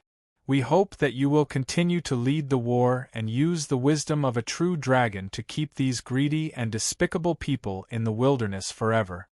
Gaul then cursed angrily, "May these damned bastards be captured by the demons and sent to the bottomless abyss to repent for their sins." Chapter 55. Caesar could imagine that Gaul's words represented the thoughts of the majority of the orcs. They were filled with anger towards the humans. thinking that these greedy humans had destroyed their gradually improving lives. Therefore, even though they had suffered heavy losses, the Stone Crow clan was not willing to take a step back. They gritted their teeth and wanted to continue fighting this war. As expected of their slang, the heads of the orcs were indeed harder and harder than the skulls of the pachycephalosaurs. However, if they were to follow Gaul's words and continue fighting this war, the Stone Crow clan would be destroyed. Therefore, Caesar shook his head and did not respond. Instead, he turned to the old wizard and asked, "What do you think?" Although the Black Dragon already had the power and status to command the Stone Crow clan, the true leader of the tribe was still safe. Even if it was just for show, Caesar still had to ask the old leader's opinion. Moreover, Caesar had a heartfelt respect for the Magi who had imparted knowledge to him. "I don't want the war to continue." Save looked at Gaul and shook his head decisively. "That army has the support of the northern countries, but we have nothing. If we win this war, we won't get anything. If we lose the war, we won't regret our deaths, but I'm afraid that none of the newborns in the tribe will survive." Save stared at Gaul, his eyes full of reprimand. "The Stone Crow clan will be destroyed because of your recklessness." His words seemed to be a warning to Gaul, but it was also a show of attitude to Caesar. The old wizard could see clearly that the Stone Crow clan was only a small clan. There was no such thing as using war to support war. As the war continued, the clan would gradually wither away. "I agree with you." Caesar nodded. Although it was possible that he could continue to bring him the Dark Dream trophy if he continued this war, the risk he would have to take was far from what he would gain. He was not willing to make such a deal. The Dark Dream did not have any restrictions. War was not the only way to obtain rewards. Before his wings were fully grown, Black Dragon had to avoid risks as much as possible and prioritize the safest method. Even with the help of Black Dream, the cautious Caesar still wanted to create another team for himself. To be honest, he didn't know the origin of Black Dream, and was always worried that it would suddenly disappear one day. Caesar had to plan ahead. If that day really came, he didn't want to fall from the clouds to the dust in an instant. In Iradia, his influence was completely different from Black Dream. Even without Black Dream, he could still play a role. This was also the reason why he had always attached great importance to this batch of orcs. No matter what, Caesar wanted to give himself more options and leave behind another path of retreat. There was another line buried in his heart. In the future, when he had a stable territory, Caesar also planned to gather the gnomes, dwarves, and spellcasters to research and improve magical technology in his territory. At that time, even if Black Dream suddenly disappeared, he would still have a considerable say in Iradia. On the other side of the barren plains, Roy Brendel was also in the midst of making arrangements. His army was completely stationed in the barren plains. Roy had an extremely long supply line, and with Khaki as the backup, an endless stream of resources was being transported over. As long as there was enough time, this army would soon be able to regroup and be just like before. "My lord, the advancing soldiers found traces of those despicable orcs. They are holed up in the Duru Basin in the north," a retainer knight reported. Duru Basin. Roy fiddled with the northern hound that had just come from Kaji. He could not help but think of the time when the orcs lured his servants to be cursed by the Balrog. "That's a good place that's easy to defend and hard to attack." Thinking of the terrain of the Duru Basin, Roy let out a cold laugh. Currently, the war had temporarily come to an end. His army had suffered heavy losses, and only half of the 1,000 Brendel's private soldiers were left. Even the Archmage Anthony had died in the hands of the Black Dragon. It was conceivable that even if he managed to snatch the recipe for the fruit juice, capture the Dark Dragon, and plunder the orc clans, the profits he obtained would be far from enough to make up for the losses he suffered in this war. The most rational thing to do now was to use force to force the orcs to negotiate and renegotiate the distribution of benefit. Then he would retreat and wait for the right opportunity. But once he did that, it would be announcing his failure, cowardice, and retreat. Brendel's honor was above all else, and Roy would not allow himself to disgrace the Lion family's emblem. He was determined to continue this war. This was a reason that even his father, Count Brendel, had to support. Send 100 men over. Split into 10 groups and watch over them. There is only one exit to the Douro Basin, and you must watch it closely.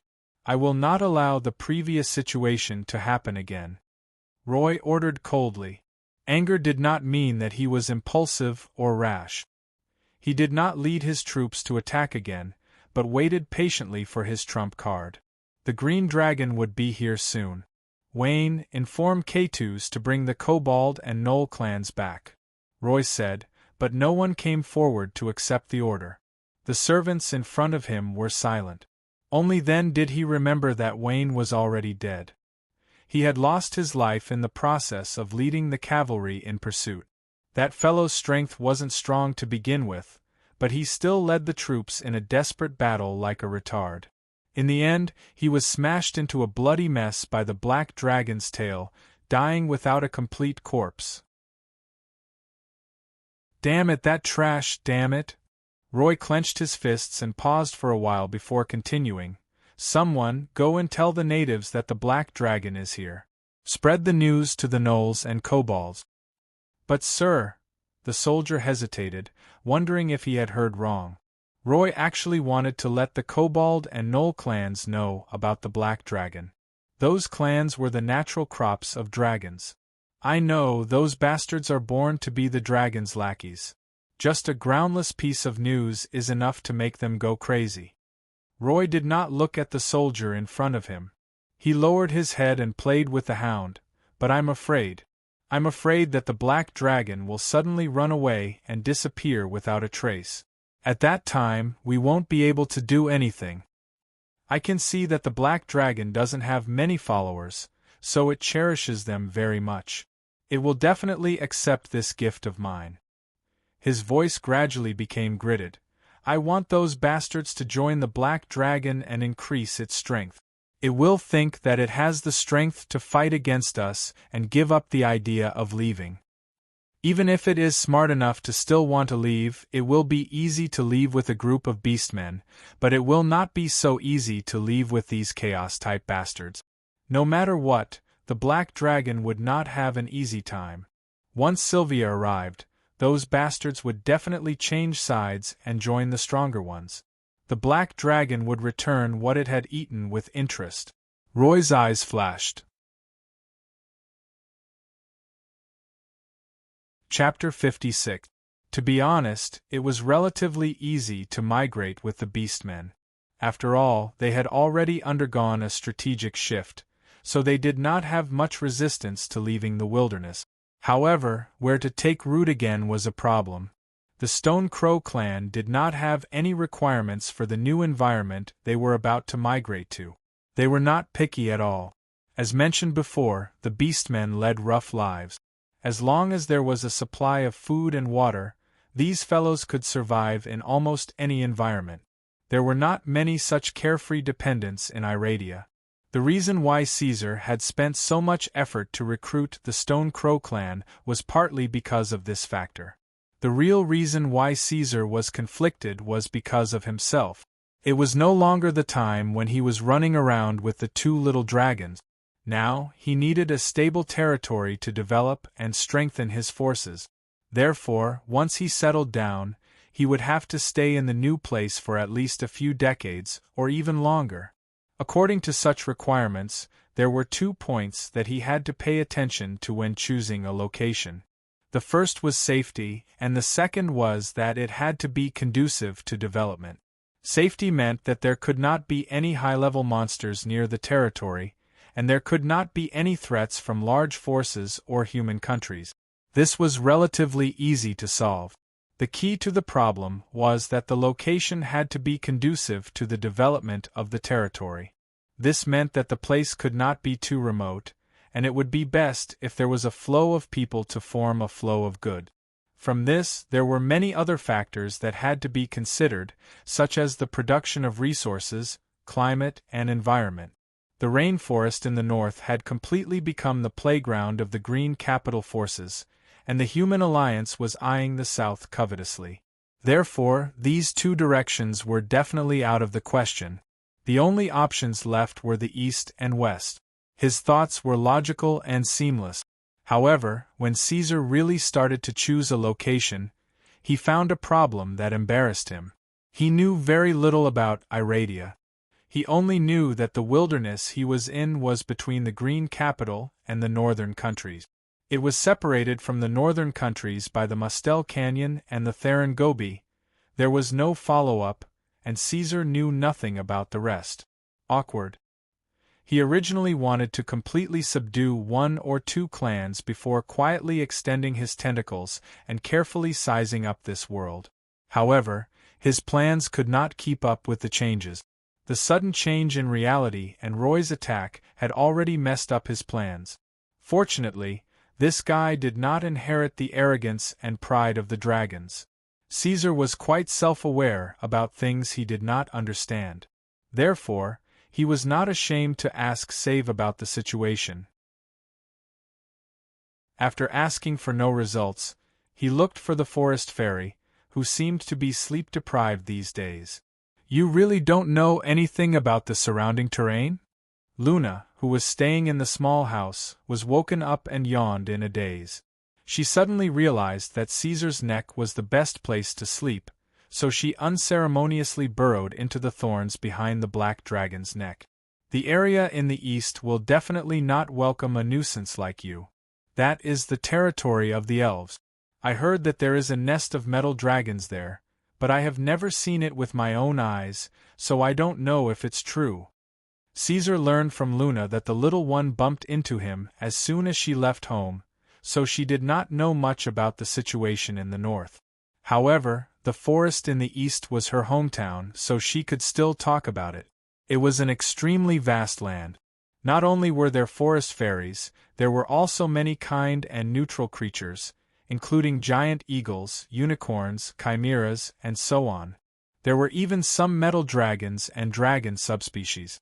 If what Luna said was true, then Caesar definitely could not set foot in such a place. It was easy to imagine what would happen if the evil black dragon set foot in this place. He would immediately become the target of everyone, and he would not even have the chance to explain himself before he died. The little one would not lie to him, so Caesar only had one choice left under such circumstances. He could only go all the way to the west, to the unknown land, and then make a decision based on the actual situation. Just as the black dragon was worrying about his new home, the orcs brought new news. The female orc scout had found traces of a large number of kobolds and gnolls. The wild natives who had gone nowhere had now returned, and were approaching the Duru Basin. The first thing that came to Caesar's mind was Roy's cannon fodder army, but the news that came one after another changed his mind. According to the female orc's report, these natives had just had a bloody incident with the human army and had a violent conflict. They had forcefully broken through the army's blockade, and were persistently approaching the Duru Basin. "You're saying that the two clans are fighting with Roy?" The black dragon stroked his slightly metallic chin, a little puzzled. The clans had been acting strangely before, and Caesar had naturally assumed that they were Roy's subordinates. But now it seemed that this was not the case, and they were actually fighting with Roy's army. Could it be that his previous judgment was wrong? But what did this have to do with them heading to the Duru Basin? What were they doing here? You don't know. Luna was still awake. She now understood the black dragon quite well, and when she saw Caesar's expression she knew that he was muddle-headed again. She shook the black dragon's thorns and said, "Those guys are coming for you." It's in the nature of the kobolds and gnolls to worship the powerful pentashade dragon. This big blockhead, apart from being a little stronger in battle, is adorably stupid in all other aspects. He definitely can't leave me. Luna thought happily. Is that so? Caesar swung his tail. His draconic heritage was incomplete, and he knew nothing about the descendants of dragons. He had only chosen the orcs based on his own judgment. If he had known that being a Pentachet dragon had such benefits, he wouldn't have played any tricks behind the scenes. He would have added Proud Heaven to his true name, and with a shake of his draconic body, he would have taken in all of these descendants. But fooling around was one thing, and Caesar wasn't as naive as Luna. Although he didn't doubt the little fellow's words, he was still cautious by nature, and was extremely vigilant against the sudden appearance of these natives. The kobolds and gnolls themselves were problematic. If they weren't Roy's descendants, then these natives' actions were completely unfounded. The timing was too sensitive, and it was hard not to be suspicious. If this was just Caesar's baseless guess, then what really made him wary was Roy's behavior. That guy was cold and smart, and it was impossible that he didn't know that these natives were here to join him, and would strengthen his forces. Under such circumstances, how could Roy let the kobolds and gnolls come over so easily? Or could it be that the kobolds and gnolls were so powerful that they could break through the humans' blockade? Caesar didn't believe it. Caesar had a deep impression of Roy's army. This army was absolutely invincible. If he hadn't caught Roy's mistake, he definitely wouldn't have been a match for this army. Now, even if this terrifying army only had 500 people left, it was still a force that could sweep through the wilderness, and couldn't be underestimated. The fish that escaped the net were small fish and shrimp, but these two clans had successfully entered the wilderness. Unless Roy's brain was fried or he was blinded by lard, it was impossible.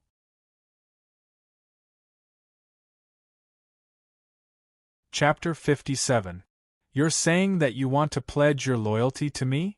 The 12-meter-long black dragon climbed up the mountain and looked down, his gaze sweeping over the kobold tribe that was standing in a mess outside the Tulu Basin. They quickly quieted down under the dragon's deterrence. Although these fellows were called kobolds, their appearance was far from that of a dog. Their heads were more like lizards, and their skin was covered in dense scales of various colors, ranging from dark rusty brown to metallic black. The kobolds had a pair of red eyes, their clothes were ragged, and their thin and short tails hung limply behind their backs. One thing worth noting was that these cowardly and useless fellows actually knew Draconic. Although their accent was not very authentic, and sounded like barking, Caesar was very sure that it was Draconic. Could they be the descendants of some great bull and dog, and have evolved into a race after countless years of development? Caesar thought maliciously. To be honest, this was quite possible. At least in this way, it would explain why kobolds were born to worship powerful dragons. Perhaps they themselves were descendants of dragons. But if this was true, the bloodline in these fellows was a little too thin. After checking with the auxiliary device, Caesar found that the combat strength of these kobolds was only between 7 and 9. They were probably not much better than the forest fairies, a bunch of scum with less than 10 combat strength. Master. A few of the more respectable kobolds stepped out from the crowd, almost prostrating themselves on the ground. Their unique draconic language made Caesar's cheeks tingle as they leaned forward in front of the black dragon. We have always been searching for the footprints of the true dragon. Ah, noble and powerful dragon, praise you. We are willing to kiss your little toes and give you everything we have, to become the most loyal servants of the great true dragon. As if rehearsed, the kobolds spoke in unison. Their strange intonations, exaggerated actions, and mushy lines formed a farce that was neither lively nor graphic. It was so awkward that it made one's scalp tingle. A few of the orcs accompanying the black dragon turned their faces away, unable to bear to look. Luna, who was originally extremely sleepy, also felt her eyes burning. She buried her head firmly in the black dragon's thorns. Moreover, these fellows had no sense of shame at all. As soon as they finished speaking, they led the kobold clan to kneel down and praise them in a disorderly manner. Enough! The muscles on Caesar's face twitched a few times, interrupting the dog-headed people's ridiculous antics. He felt that he had lost all face because of these fellows, and his voice became rough. "We'll talk about it later. For now, stand aside obediently." Because at this time, another tribe, the Jackalan clan, gradually came into view. The despicable kobolds were worthy of being the shame of the dragon's descendants. They flattered Caesar for a while, but when they saw the Jackalans, who were more powerful than them, approaching, they immediately packed up and rolled to the side. In contrast, the Jackalan clan was more in line with Caesar's expectations for his kin. These newcomers had a more obvious social structure, and they knew how to use their power better. Many of them wore worn-out iron armor, used war hammers as weapons, and even knew how to enslave hyenas. Scan analysis result: carbon-based life, overall combat ability assessment, 30-35. This was already a very impressive number. Caesar estimated that even the elite army under Roy's command only had a combat ability of about 40 to 50. Even the orcs, who were famous for their individual strength, had a combat ability of no more than 60. Such a Jackalan clan with nearly 400 members was already quite a strong force. Without considering the great wizard save, they might even be stronger than the Stone Crow clan. The Jackalans were not as short as Caesar imagined. They were taller than ordinary humans, with gray skin and thick hair. There were large conspicuous black spots on their necks, and grayish-red hair on their heads that extended to their back. These fellows obviously knew how to behave. They did not approach immediately, but instead, they asked for the Black Dragon's permission from afar before arriving at the entrance of Tulu Basin in batches. "Your Majesty, if you wish, the fearless Jackalans will become the sharpest guillotine in your hands." A Jackalan twice the size of an ordinary Jackalan stopped in front of the Black Dragon, placed its weapon in front of Caesar, and knelt on one knee. "My name is Hogg, and I am willing to offer you the loyalty of the Jackalan clan. At the same time, we ask for your protection." This fellow was obviously the leader of this group of Jackalans. It was much stronger than the Jackalans, and its combat ability was 3 times that of an ordinary Jackalan. It was probably not much weaker than the Stone Crow clan's commander, Gaul. A Jackalan leader like this was already a pleasant surprise for Lu Xian. However, the greedy Black Dragon unexpectedly shook his head and rejected the request of the Jackalans and the Jackalans. He stared at these humanoid creatures who came to him and sneered. "Why should I believe you? You betrayed your original masters, humans. Why can't you betray me in the future?" Of course, this was only Caesar's guess based on the clues he found.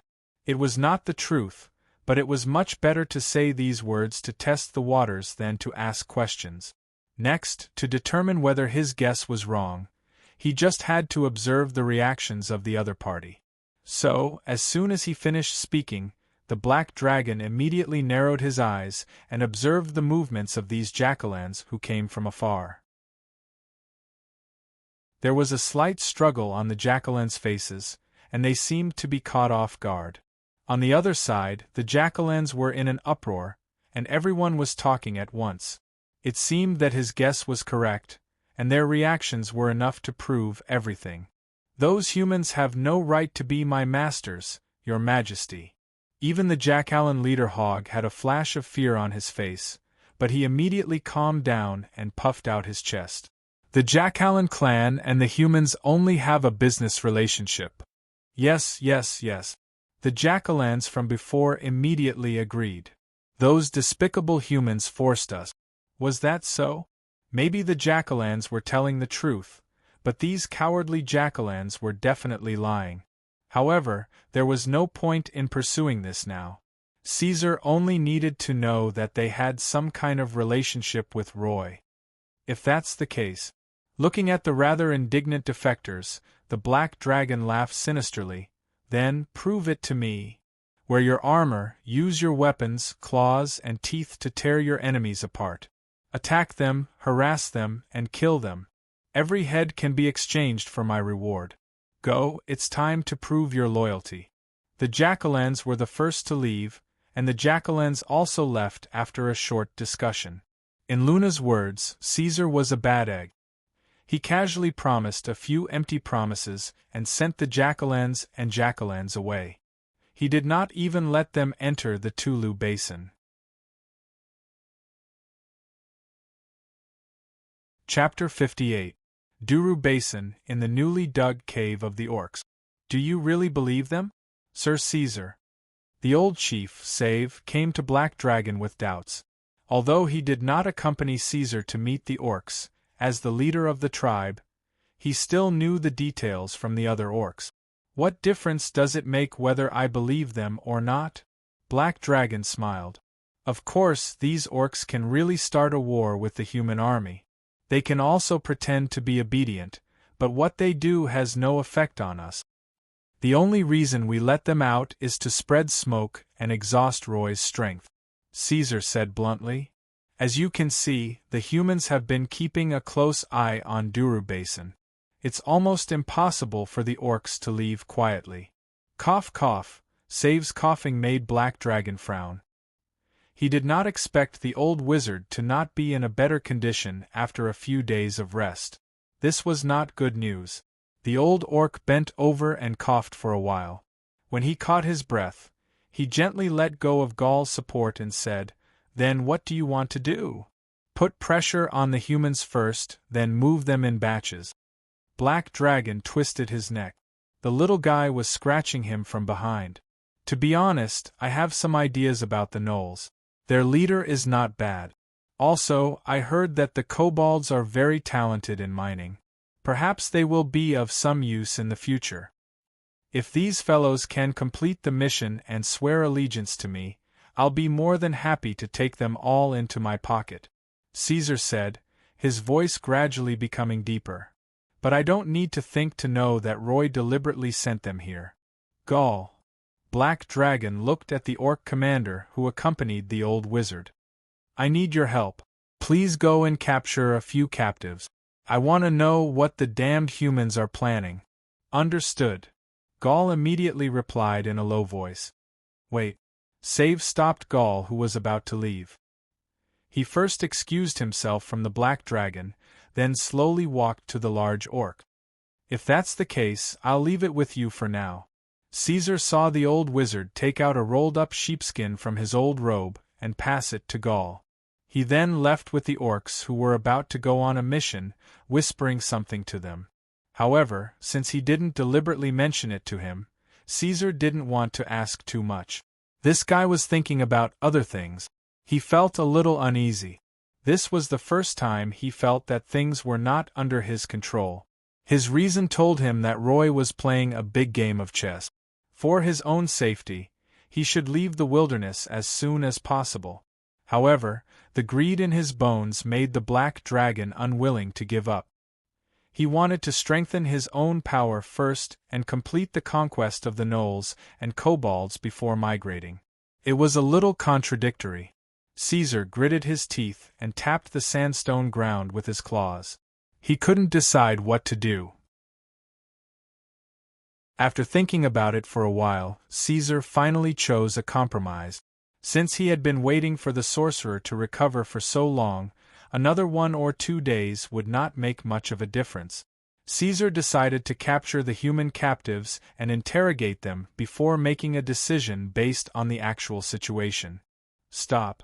At the edge of the Tulu Basin, less than a kilometer away, Hogg led his gnolls to a stop. This unbelievably strong gnoll leader smacked his lips and sat down on a collapsed tree trunk. He put his weapon aside, an exaggeratedly shaped heavy axe with a short handle. You come here. Hogg pointed at a few of the smarter gnolls and signaled them to come closer. Listen up, this area is being monitored by the humans. Later, each of you will lead your men and leave in different directions. We'll meet up later. Great leader, are we really going to listen to the dragon and kill those humans? Those guys don't look easy to deal with. They seem to be the elite army of the northern countries. Although the gnolls were not particularly intelligent, they were much better than the simple-minded orcs. At least they knew how to seek advantages and avoid disadvantages, and they knew how to judge the strength of their opponent. However, it was also because of this intelligence that when facing a stronger enemy, the gnolls would have the same fear as higher creatures, which would affect their fighting spirit. I know. The humans are strong, Hogg whispered, but what can we do? The current situation was no longer the same as back then. An ambitious Roy had appeared in the wilderness, and that young human did not lack resources, martial strength, or skills. Soon, he suppressed many races in the wilderness to the point that they had no choice but to submit. Before this human even wanted to integrate all the forces in this area. The gnolls had thought of resisting, but due to the situation, they had no choice but to show their weakness to the human. However, just when they thought they had no choice but to accept this fate, things took a turn for the better. In this place, a black dragon appeared out of nowhere. If he had to choose between a human and a true dragon to join, Hogg would certainly prefer to join the dragon. However, he also knew that things weren't as simple as the ordinary gnolls thought. Evil races like them weren't like those righteous people who would form alliances and gamble their lives on impulse. It was very difficult to build trust between evil races. The black dragon was very obviously and seriously wary of them. Therefore, the gnolls needed to prove themselves, and the black dragon needed a meeting gift, a proof of allegiance. Hogg knew that this was an arduous and thankless task for the tribe, but in order to have a reliable and stable backing, even if they had to close their eyes and clench their teeth, they had to complete this task. Get ready to move. While thinking, Hogg had made up his mind. The blade of the short-handled heavy axe shone brightly. We'll split up here and then meet at the Camelback Peak. Be careful. Let the Aardwolves explore the way. Pay attention to the traps and tails along the way. Oh, right. The huge gnoll slowly stood up. Under the sunlight, the shadow of the tree spread out. Send a few men to keep an eye on the kobolds. This is a very safe job. First come, first serve. If they give up on the mission, then forget it. Without waiting for his subordinates to ask, Hogg continued. His voice was somewhat similar to the black dragon's, full of gloominess and cruelty. But if they are also ambushing humans, then you have to keep an eye on these bastards and keep me informed of their news at all times. These cowardly and lowly trash are not qualified to be His Majesty's dependents. They are not qualified to seize the resources that we deserve. Even if they do gain something, it will become our spoils of war. Hogg picked up his weapon, swung it around with his claws, and stepped forward. Kobolds? Ha, they are only fit to play the role of drama clowns, begging for food in the garbage.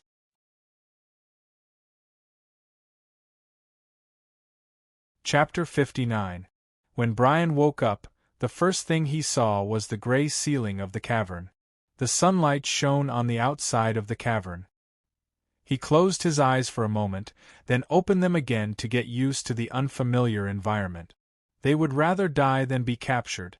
This one was dragged back by Orcash after he successfully ambushed him and knocked him unconscious. He heard people talking nearby. Brian tried to move his body, but he found that he could only shake his fingers. His entire body seemed to be drained of energy. Then he heard someone say, "He's awake, Lord Caesar." Caesar. Brian felt like his brain was stuffed with paste, and his thoughts were much slower than usual. Who is Caesar? I've never heard of this name before. Oh right, how did I faint? It seemed like the patrol team was ambushed by the beastmen, and they could only choose to fight to the death. In the midst of the chaos, he felt a sharp pain at the back of his head. So I'm captured? Brian thought as he struggled to move his neck. The beastmen's figures appeared in his vision. These green-skinned beasts took large strides towards him and roughly grabbed his grayish-brown hair. They used pain and brute force to force him to sit up, and then forced him to kneel on the ground. Shit. Brian realized that something was wrong, but before he could even try to struggle, he saw a huge light shining from the depths of the cavern. The black dragon with bright yellow pupils walked out from the shadows and occupied his entire vision. It's good to see you, my friend. The black dragon sized him up, his eyes full of interest. I was captured. Greedy and foolish pentashade dragon. The Brendel family's iron hooves will soon sweep through this area, and nothing will be left here. Brian gritted his teeth and glared back. The black dragon had caused them to lose at least 500 of their brethren, and the hatred between them was irreconcilable. Is that so? But so what? The black dragon patted Brian's face lightly with his forelimbs. His sharp claws scratched Brian's skin and left a few traces of blood. In my opinion, this is not as important as your own life. Ridiculous dragon. Brian sneered as he stared at Black Dragon. Do you think that khaki warriors are afraid of death? You damned bastards! Before he could finish his sentence, the large orc beside him, who was 30% stronger than normal orcs, rushed forward. His temper was as bad as the rumors said. He kicked Brian in the stomach, causing the human to roll several times on the ground. The strength of this kick was not light. Brian rolled on the ground and raised a cloud of dust. Then, like a cooked prawn, he bent his body and let out a painful howl in a hoarse voice. Then, it turned into a violent gasp. The large orc did not continue to attack. He walked forward, grabbed Brian's leg, and pulled him back to his original position as if he was carrying a dead dog. He threatened in a muffled voice, "Speak. Gaul, you've gone too far." The black dragon reprimanded the large orc, then turned to the human and said softly, "Friend, I just want to ask you a few questions. As long as you answer them properly, you can go back safely. For this, I am willing to swear to the gods by my true name, Garin Nephidisius." Ha! Brian was in so much pain that he could not lift his head, but his will was still firm. "You will not get anything from me." He could not betray Roy. After all, his family was under Roy's control. If something happened to him, everything would be over. Furthermore, he had sworn an oath, a stubborn one. The black dragon laughed. "Impressive, worthy of respect. Luna." Caesar brought out the little girl who was sleeping soundly behind his neck, and patted her head. "Go play with the old wizard for a while. I'll come find you later." After the forest fairy nodded and left, the black dragon turned back and snapped his fingers. His claws rubbed against each other, causing sparks to fly. He looked at the human and said, "How about this? I'll introduce a few new friends to you." As the black dragon finished speaking, a few new creatures walked into the cave, their eyes flashing red. Filthy gnolls. These gnolls were individuals that Caesar had forcibly kept before Hogg left. He wanted to study them and extract information about this race, but after Gaul captured them, Caesar suddenly remembered that these gnolls might be of great use in interrogations. The gnolls worshipped the god of hatred and slaughter, and were natural masters of dismemberment. As carnivores, they ate almost anything, but they loved humanoid creatures the most. They would treat any animal that could be swallowed as food, including themselves. Brian's eyes flashed with a trace of fear as he watched the gnolls enter the cave, but he immediately suppressed it and pretended to look at the black dragon with disdain. "Start from his feet. Skin him and cut off his flesh piece by piece." After a long time, Caesar finally showed the cruel side of the pentashade dragon. "You are not allowed to kill him, but the flesh you cut off is all yours. Eat slowly, don't rush." The gnolls who received the order quickly nodded, drooled, and quickly approached the human who was pressed to the ground by the orcs. In the meantime, Brian heard the black dragon say to him, "They will stop when you open your mouth." Ah! Soon, the cave was filled with tragic howls. This kind of torture was naturally thought of by Caesar. He originally wanted to use a gentler water torture, but considering that they were in the wild Duru Basin, the Stone Crow clan did not have much water to waste, so in the end, he chose other methods. In Caesar's previous life, whether it was skinning or dismembering, they were both extremely cruel and perverted tortures. Now, he was using both methods. Moreover, The terrible thing about choosing the gnolls to do the torture was that Brian could see with his own eyes how the gnolls cut off his flesh and eat it piece by piece. This kind of terrifying mental torture was probably 3 times worse than the physical pain. It was enough to make people go crazy. Looking at this scene, even the orcs who were in charge of controlling the human could not help but grimace. Caesar couldn't help but avert his gaze and look elsewhere. At the end of the day, he still wasn't a pure pentashade black dragon. Although it was easy to make this decision, Caesar still couldn't accept it if he had to watch this scene until the end with his own eyes. Fortunately, this kind of torture was too painful. After a while, Brian was no longer as stubborn as before, and he was screaming and begging for mercy. "Stop!" Black Dragon finally signaled the gnolls to back down. At this time, Brian's 10 toes and the tip of his feet had been eaten clean by the greedy gnolls. "What do you want to know?" Brian was in agony, and his face was pale as he agreed to confess. "Everything you know." "Brian, my name is Brian Chloe." His face was twisted in pain, and he trembled as he retracted his feet.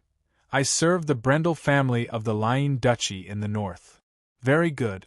Caesar nodded with satisfaction. "Who is Roy?"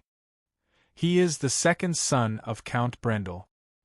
He is in charge of the Brendel family's wine, silk, mills, and other businesses." As expected, Caesar narrowed his eyes. Roy's identity matched up with his image. If he did not have a high enough status, it was impossible for him to have such an army. "You have already lost the war, but you are still lingering in the wilderness. You even gave me 2 native clans. Is Roy blinded by lard? What is he scheming?" "This." Brian hesitated for a moment, then replied, "I don't know. It seems that you are still disobedient." A few wrinkles appeared on Caesar's forehead. His face darkened, and he once again hooked his claw at the gnolls.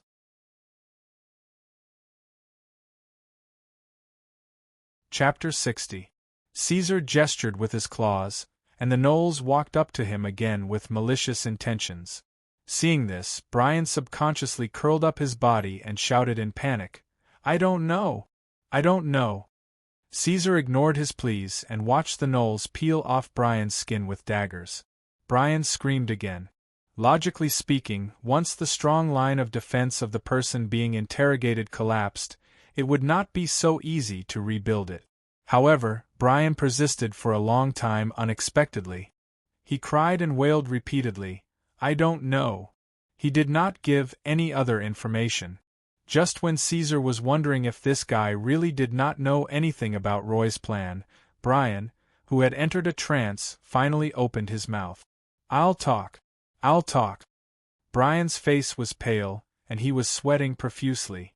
He was tortured until he did not look human anymore. "Tell me, what is Roy preparing?" Roy. Brian was a little incoherent. The great pain made his brain a mess. It took him a lot of effort to organize his words. "Roy let the gnolls and kobolds go to Tulu Basin. He wants to drag the black dragon, ah!" As soon as these words left his mouth, his body began to melt like a candle. Brian suddenly shut his mouth and let out a low cry. He looked at the black dragon in pain, his shriveled lips opening and closing. However, his voice seemed to be blocked by something, and no more words came out. "What's going on?" Caesar's pupils straightened. He stood up with a bang and looked around angrily. The human's mouth was obviously saying help. What was it that made him want to ask the black dragon for help? The speed at which humans melted was very fast. Caesar only had time to glance around before Brian's body turned into a pool of pus and disappeared completely. It was completely quiet. Immediately after, there was an almost imperceptible bang-bang sound in the air. It was the sound of glass being crushed, and it was keenly captured by the black dragon. "It's an oath." The orc Gaul stepped forward and stared at the pool of pus. "These people have sworn with their lives. They can't betray the lord they are loyal to." Swearing on one's life was a rarity even in the entirety of Eladia. After all, such an oath was different from other agreements. If one were to violate it, one would have to pay an unbearable price. Any species with intelligence would not be willing to hand their lives over to others. Even among the humans who liked to make oaths the most, only the imperial knights of some kings and lords would make such a harsh and heavy oath of service. What Caesar did not expect was that this human called Brian had made such an oath. After all, the one captured by Gaul was just an ordinary soldier under Roy's command. In that case, wouldn't everyone in Roy's army be diehard fans? Scary. Just thinking about it made his scalp tingle. If it were not for the fact that dragons did not have sweat glands, Caesar's body would be covered in a layer of cold sweat. 1,000 soldiers who swore their loyalty to the death, let alone Eladia, in any other world, it was not something a normal count's son could have. Black Dragon began to wonder who he had offended. An ambitious schemer who had been plotting for a long time? Or an illegitimate son of some kingdom? Farewell. Inform Save and the others to get ready. Black Dragon quickly climbed out of the cave. Caesar could tell that Roy had set up a trap and was preparing a heavy blow. We must retreat immediately. Before leaving, the Black Dragon turned its head and informed the gnolls who were licking the thick water, "Go find your leader yourselves." At this time, he could not care less about the gnolls and kobolds. He could only mention it in passing. If Hogg was willing to follow, he would let them. If they were not fast enough, Black Dragon would not hesitate to leave them behind. On the other side, the orcs were already prepared to retreat at any time. As soon as Caesar gave the order, the Stone Crow clan had gathered together within 5 minutes. They quickly passed through the entrance of the narrow tunnel in Durabin and began to move westward. "Sir, as you expected, the orcs are coming this way. There are a lot of them, and there are children among them." Less than 15 minutes after the orcs left Tulu Basin, Roy immediately received the report from the scouts under his command. The young noble had already made arrangements. He sent the best archers around Tulu Basin to monitor it day and night. If the orcs made any strange movements, he would be able to receive the report immediately. Although this caused a lot of losses to the army, there were scouts who were discovered every day. They would encounter the orcs or be hunted down and killed by Black Dragon. Even so, Roy still made up for the scouts every day regardless of the cost.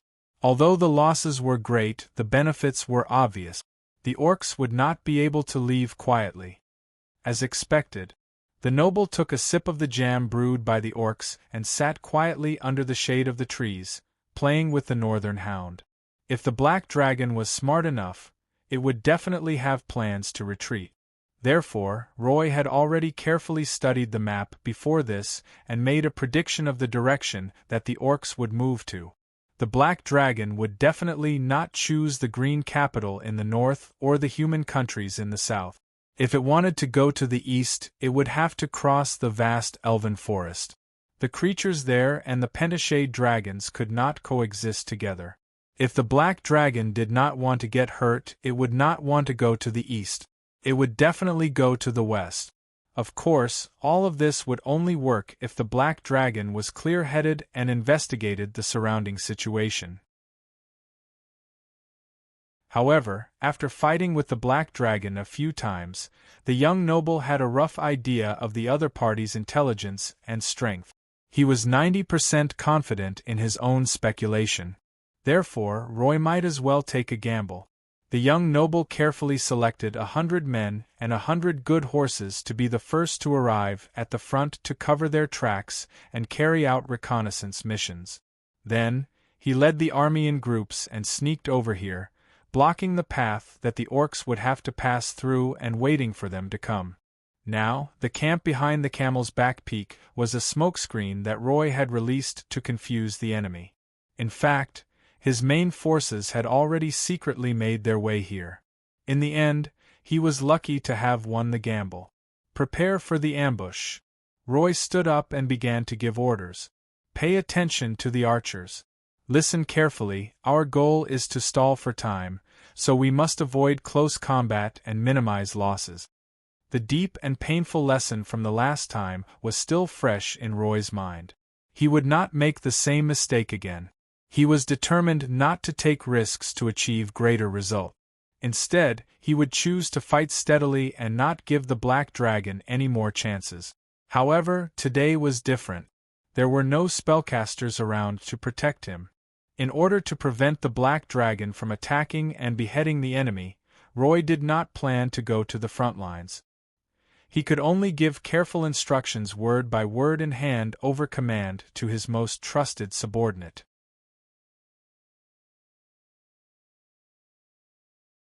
Chapter 61. There was no need to mention the 500 guards, and Roy had also recruited 7 groups of professional mercenaries. After the news of the Black Dragon was spread out, a large group of adventurers and rangers joined the young noble's camp, allowing Roy's army to recover to 1,000 men. Recently, the young noble used the name of Count Brendel to gather a large number of weapons from the Khaki territory to replenish his own consumption. Even though the ballistae were destroyed and Archmage Anthony had left them, Roy's army was still strong. According to reliable intelligence, the Black Dragon's Stone Crow tribe had less than 300 men, and there were very few true warriors. After the continuous battles, there were only about 50 of them left, and the rest were mostly women and children. These female beastmen relied on their strength and physique. They might be able to rob normal travelers, but they were not a match for a regular army in a direct battle. No matter what, Roy would not allow the Black Dragon to escape. The Pentachet dragons were vile creatures that held grudges and would seek revenge for the smallest grievances. If he was given a chance to recover and gather his strength, he would not only bring trouble to himself, but the entire Brendel family would have to live under this dark cloud. Ever since the last defeat, after several days of rest and reorganization, his troops had been continuously replenished. They had already recovered their battle strength and were ready to go. But this ambush did not involve any mercenaries or adventurers. Roy was worried that these untrained fellows would screw up and not be able to handle such a task, so he left them all in the valley camp and let his personal guards take charge of the entire ambush. The one who took command was K2's. He only needed to make a gesture and the soldiers immediately split into 5 groups, entering the ambush from different directions. The soldiers showed that they were competent in battle tactics. Very quickly, everyone silently took their positions and waited. They covered their bodies with a cloak woven from grass and leaves. Although the cloak was crudely made and looked ugly, it was obviously an inferior product that had been rushed out. However, it had a visual camouflage effect and was very important in an ambush. When everyone was in position, K2's carefully parted the bushes and observed the path from a higher vantage point. Come. Not long after, a large and irregular shadow swept across the forest, causing chaos everywhere it passed. K2's cautiously raised his head and peeked at its figure from the cover of the trees. The first thing that entered his eyes was a large patch of black scales that extended all the way to its long tail. It had an inverted triangular shape and was much wider than other dragons. Its powerful muscles intertwined with each other, and the airflow produced a rumbling sound as it passed through the surface of its wings. The Black Dragon circled above his head. It was scouting. K2's forehead was covered in sweat, and his heartbeat quickened. The Black Dragon was a great pressure to make these elite soldiers so nervous. The commander slowly and gently extended his hand behind his back and spread his fingers, indicating for the soldiers not to act rashly. Without the spellcasters and ballistae, it would be very difficult for them to deal damage to the Black Dragon immediately. Why not wait for the beastmen to arrive and use the crossbows to strangle the beastmen from a distance? They would first catch the Black Dragon's family members off guard and then deal with the main body. In order to prevent detection, K2's forced himself to stop peeking at the large dragon. Instead, he stared at the end of the path and remained motionless like a stone statue. He completely calmed down. 2 minutes later, the figures of the beastmen gradually came into view. The ones at the front were strong and heavily armored beastmen warriors. They looked around and seemed to be in charge of guarding and clearing the path. Behind these armed beastmen were female beastmen who formed a circle. Their spellcasters, on the other hand, led the young and weak children in the middle. The beastmen were not slow. The blurry figures in their line of sight quickly became clear in a few minutes. These beastmen didn't move in batches. Very good. This can maximize the lethality of the crossbows. It would be best if we could catch all of them in one fell swoop, K2's thought. Just as he was thinking, the black dragon had already turned around and landed slowly in the distance, causing the beastmen to stop in their tracks. K2 saw the beastmen's lips opening and closing as if they were discussing something with the black dragon. Had they been discovered? The temporary commander's heart trembled. Cold sweat flowed down his neck and into his armor. The black dragon's actions were strange. However, he trusted the military skills of his compatriots very much. They hid in the dense forest and sprayed themselves with the powder used by the northern expedition countries to hide their scent. Even if animals walked past them, they might not be discovered. K2's fell into hesitation. The distance was a little too far. It was obvious that they would lose more than they would gain if they attacked now. They needed to charge close to 200 meters before the beastmen would enter the attack range of the crossbows. Even if their physiques were much stronger than ordinary people, they would still need at least 18 seconds in their fully armed state. This time seemed very short, but it was enough for the beastmen and the black dragon to react. After thinking for a while, K2's decided to wait a little longer. He would try his best to let the beastmen come closer. Fortunately, the black dragon only said a few words before it flapped its wings and flew into the sky again. The beastmen also began to move again. Their conversation seemed to have nothing to do with this matter. The temporary commander let out a sigh of relief. He was getting closer and closer. K2 slowed down his breathing. The more it was like this, the calmer he had to be. He could not be impatient. He had to accurately grasp the distance and leave enough space to kill the beastmen as much as possible. 50 meters. 30 meters. 10 meters. K2's right hand behind his back slowly clenched into a fist. He signaled the soldiers to get ready to attack. Everyone took a deep breath and held their crossbows tightly. However, at this moment, just as K2's was about to give the order to attack, the black dragon, who had been hovering in the sky as if it did not notice the ambush, suddenly moved. It quickly adjusted its body, shifted its center of gravity, and dived down in an instant. It flew more than 50 meters vertically in 2 seconds and reached the dangerous distance. Then, Caesar Ordoronzo took a deep breath.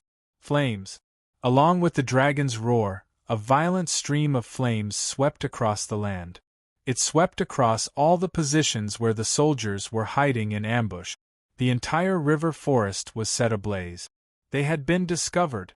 The black dragon's flames were not only a breath, but also a bugle call to attack.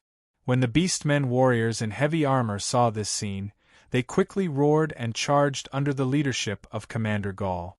They blocked every soldier who managed to escape the sea of flames. Formation, prepare for battle. In the midst of the soaring flames, K2's roared with a hoarse voice, trying to stabilize the battle formation. However, the effect was worrisome. The roars of the black dragon and the roars of the beastmen completely drowned out the effects.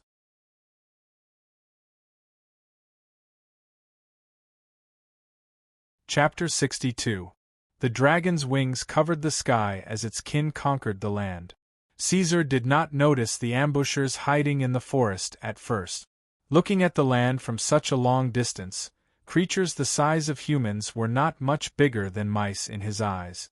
Moreover, as he was flying at high speed, most of the scenery was passed by in a flash. Caesar's sensitivity towards stationary objects was quite low. Furthermore, in order to avoid detection, the other party had specially covered himself with a cloak of grass and leaves, which was good for concealment. Under the influence of many factors, Even if Caesar's vision was more sensitive than the average dragon, it was still difficult for him to notice them. What really caught the black dragon's attention was the combat ability assessment device in his right eye. This device was constantly jumping as he flew across the area and scanned the area below. There were at least a few dozen sets of values on the virtual panel. Scan analysis result: carbon-based life. Overall combat ability assessment: 40-50. The values of the scan results were fluctuating. However, the values of the target were mostly within this range. There was no exception. Other than Roy's soldiers, Caesar could not think of any other race in the wilderness that would fit this value. Moreover, after searching carefully for a few times without any results, he was almost certain that the ambushers were the human army. However, the black dragon, who noticed that something was wrong, did not immediately attack in rage. Instead, he pretended that he did not know anything and flew into the sky as if there was no one around. He wandered around and waited for the orcs to arrive at the battlefield. When the orcs arrived, he informed the Stone Crow tribe of the potential danger ahead and told them to wait for his signal to attack. Caesar flapped his wings and flew into the sky again. The orcs continued to move forward as if nothing had happened, until they were about to enter the ambush site of the humans. The moment before the humans launched their attack, the black dragon made the first move. It swooped down and swooped above the humans' heads. It was arrogant and unbridled. It opened its mouth wide and used the flames to cleanse its life. The guards who wanted to ambush Roy were now caught off guard by the black dragon. When the dragon flames were dancing wildly, it was difficult for mortals to make the most accurate judgment. Even if these soldiers were the best of the best, they could not help but fall into a temporary panic. In just a short moment, more than 100 people had died, and 1/5 of the Imperial Guards that had been lying in ambush had been lost. Fortunately, their commander was not a coward. Seeing that the army was about to be defeated, K2s jumped out from the burning thorns. The veins on his forehead twitched. He made a prompt decision and blew the war horn. Woo-woo, the melodious sound of the horn spread throughout the battlefield. Its sound was neither loud nor clear, and it was not as shocking as the dragon's roar. It was like the low whimper of a veteran soldier, but it was not suppressed by the dragon's roar. It reverberated in the forest and spread far and wide. It had a strange magic power that could soothe the pain and calm the mind, allowing the soldiers to calm down in the midst of the raging fire. It could help them regain their fighting spirit, form a formation, and prepare to counterattack. This was a magical item. Caesar stared at the horn in K2's hand and blinked his eyes. When the soldiers regrouped and found their own positions, the effect of the black dragon's breath had been reduced by half. Roy had not been doing nothing during this period of time. After knowing that the opponent was a real dragon, the young noble had transferred a large number of weapons from the Khaki territory, which were specially designed to deal with high-level monsters.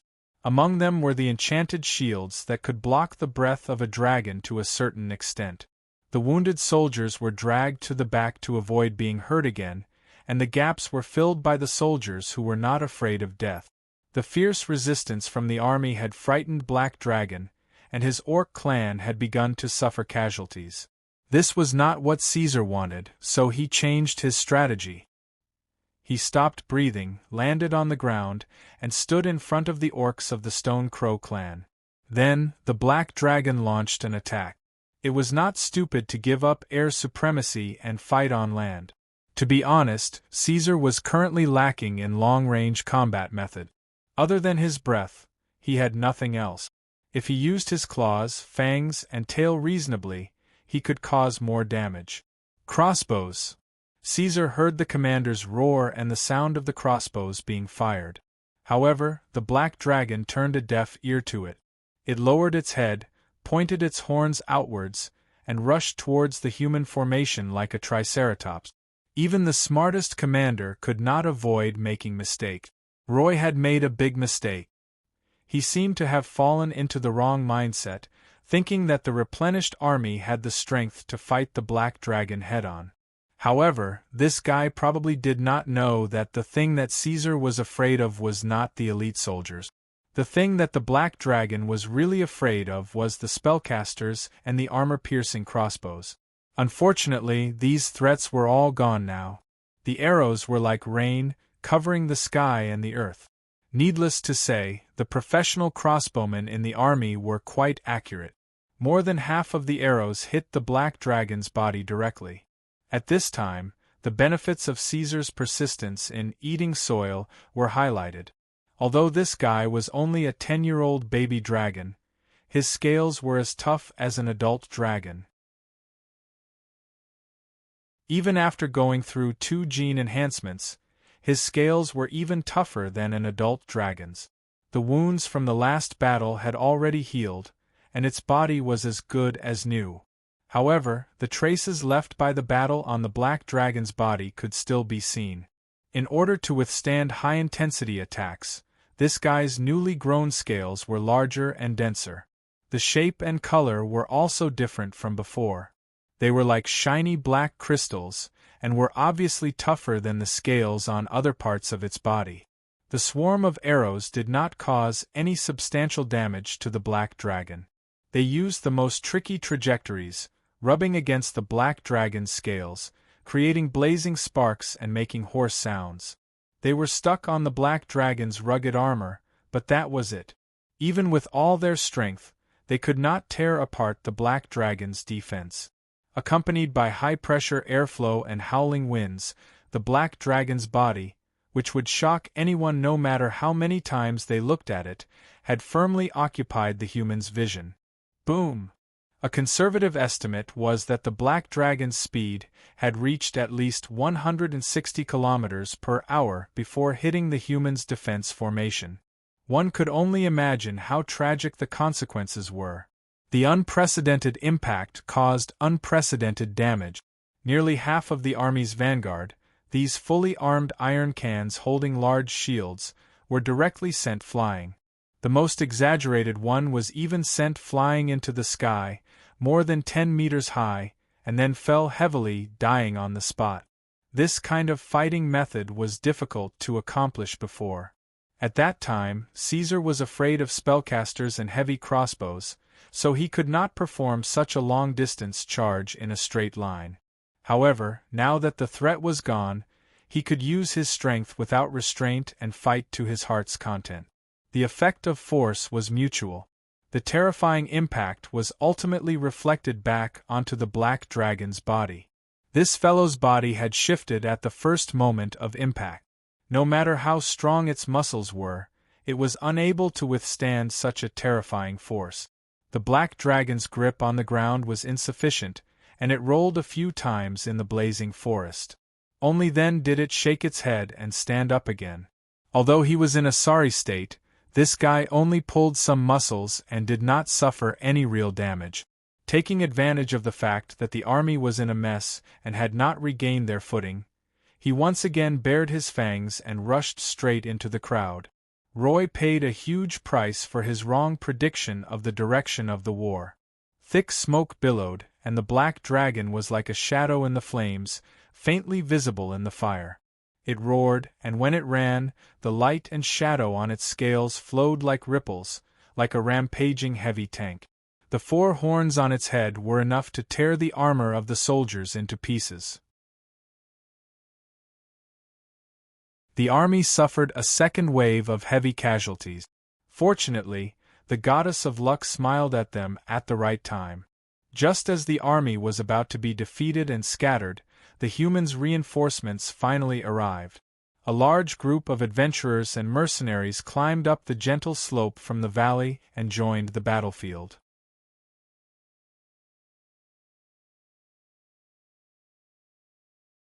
Chapter 63. The black ash from the burning floated in the steam, accompanied by the thick smell of blood. K2s leaned on his greatsword and panted violently.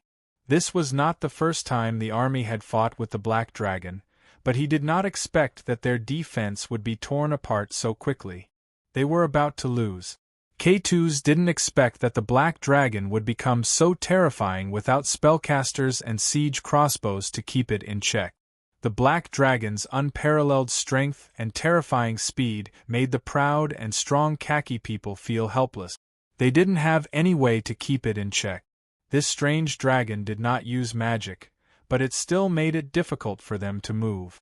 If it was just strength and speed, it would be fine, but the problem was that the black dragon's defense was also so shocking. K2's was very sure that this dragon's scales were harder than before. It must be.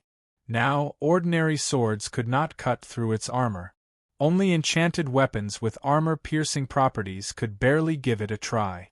It was too difficult. If this continued, it was only a matter of time before they were defeated. They could not deal any substantial damage to their target. The most recent time, the black dragon was almost right in front of his face, which made K2's think that he would be torn apart just like the Archmage Anthony.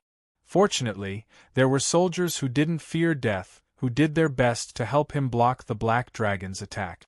The temporary commander didn't care about the situation and did a tactical roll, which allowed him to survive.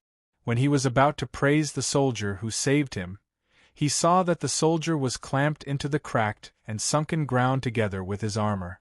The soldier's armor was like a piece of wrinkled parchment, and his intestines flowed out from the gaps of the shining metal. The steaming hot blood formed a small puddle under the soldier's body. The scorching flames were painful to the eyes, and there were screams and roars everywhere. Everyone was crazily slashing with their weapons, and even K2's didn't know if their targets were the black dragons or the beastmen. Just when he was about to lose all hope, the reinforcements arrived. It was not that the reinforcements were slow, but the black dragon's actions were too fast. Roy realized that something was wrong when he saw the dragon flames and immediately ordered the backup troops to support.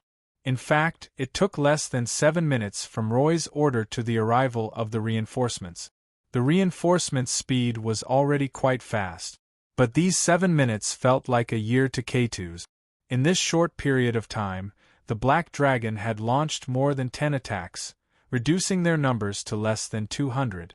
If it was not for the fact that every one of them had sworn an oath of loyalty to Brendel, any other ordinary army would have thrown away their armor and fled in disarray when faced with such a loss.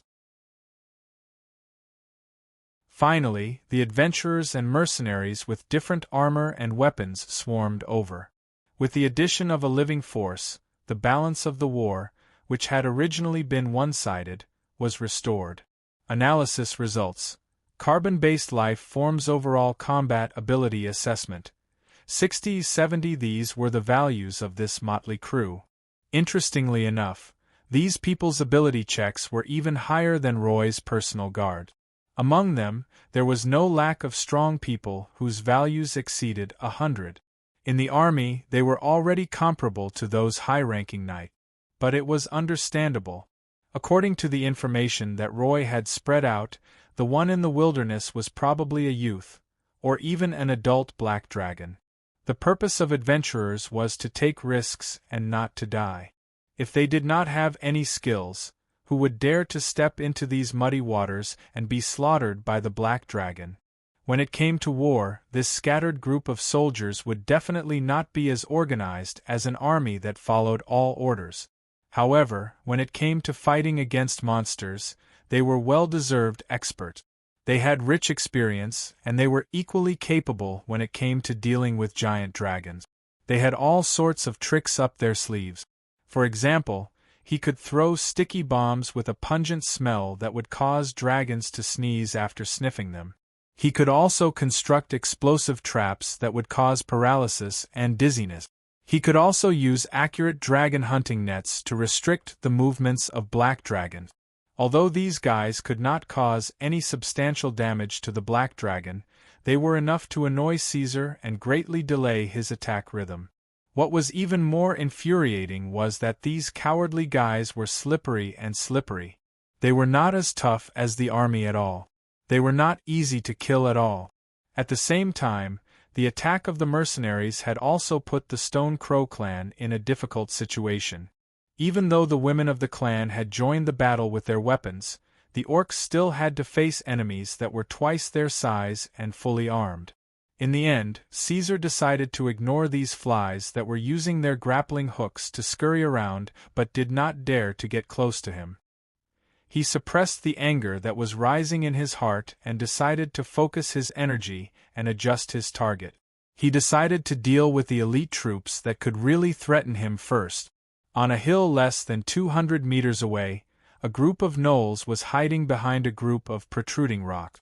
They poked half of their heads out and observed the chaotic battle.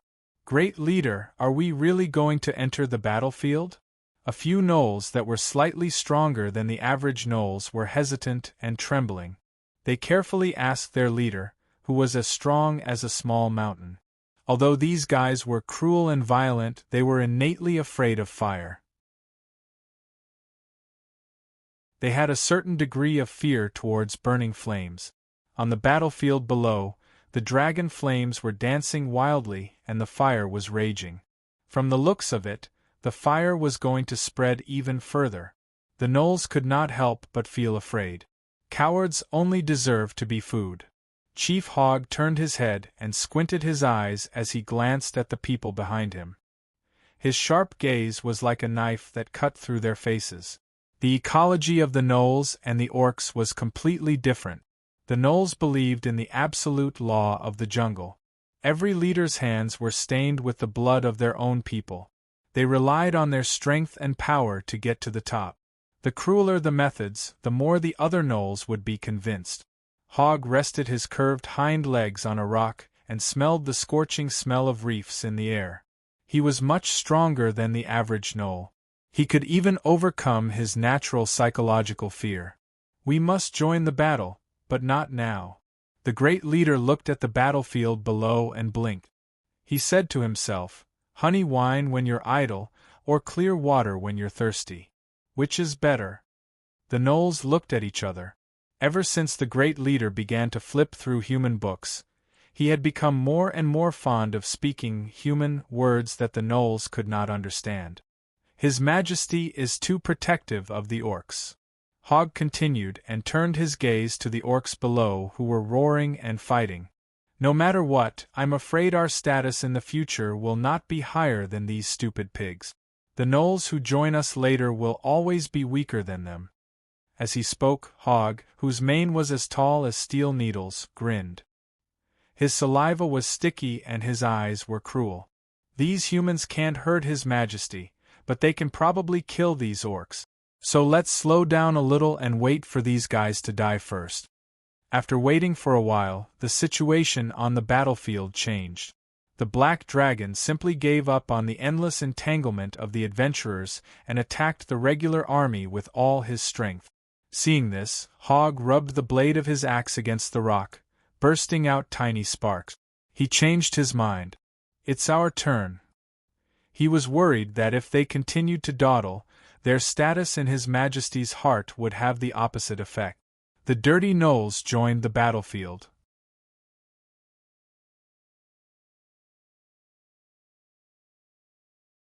Chapter 64.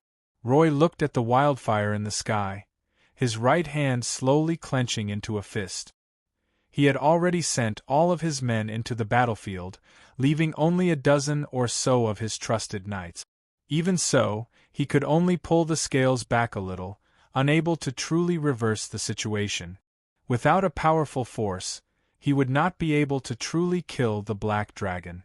Moreover, with the addition of the gnolls, the army was once again at a disadvantage. If this continued, the soldiers would be slaughtered sooner or later. However, he had already mentally prepared himself for such a defeat. To be more precise, Roy had long known that this ambush had a 90% chance of failure. He had carefully analyzed the Black Dragon's fighting style and ability level, and knew that in the absence of high-level professionals and heavy armor-piercing ordnance, the Black Dragon was almost invincible. Just by charging straight through the middle, it was enough to pierce through the army. However, in the face of such a great risk, with a 90% chance of failure, Roy still resolutely gave the order to ambush. If a miracle happened, and the soldiers successfully used the pass to delay the black dragon, that would be for the best. But if they failed, Roy still had other plans. The key to this war was the green dragon. Evil dragons were evil dragons, greedy and lazy. In the face of the Brendel family's request for assistance, the green dragon Sylvia had repeatedly delayed, using various reasons to shirk responsibility, so much so that this so-called ally had not appeared until now. But if he delayed any longer, the black dragon would escape and head to a territory that Roy could not reach, waiting to regroup and make a comeback. He could not ignore this threat, so in this situation, Roy could only use extreme measures. Back then, when the northern countries joined forces to suppress the Green Capital, it was the Brendel family that did all they could to provide Sylvia with information, ordnance, food and other support. One must know that starting a war consumed resources as quickly as burning, and it was not something that Sylvia, who had no foundation, could afford. The reason why the Green Dragon was able to fight against the northern kingdoms for so long and even defeat the Northern Alliance army was all because of the Brendel family's support. This war made the Green Dragon and Brendel sign an alliance that lasted for thousands of years. However, the most important clause of the alliance was changed under the Green Dragon's insistence. Nossa Sylvia Rambalaffa has the obligation to provide assistance to the Brendel family in times of need. The problem lies in this time of need. There are enough loopholes in this vague definition, making it impossible for them to order the Green Dragon around as they wish. In other words, the Brendel family paid such a huge price, but in the end, they were still on equal footing with the Green Dragon.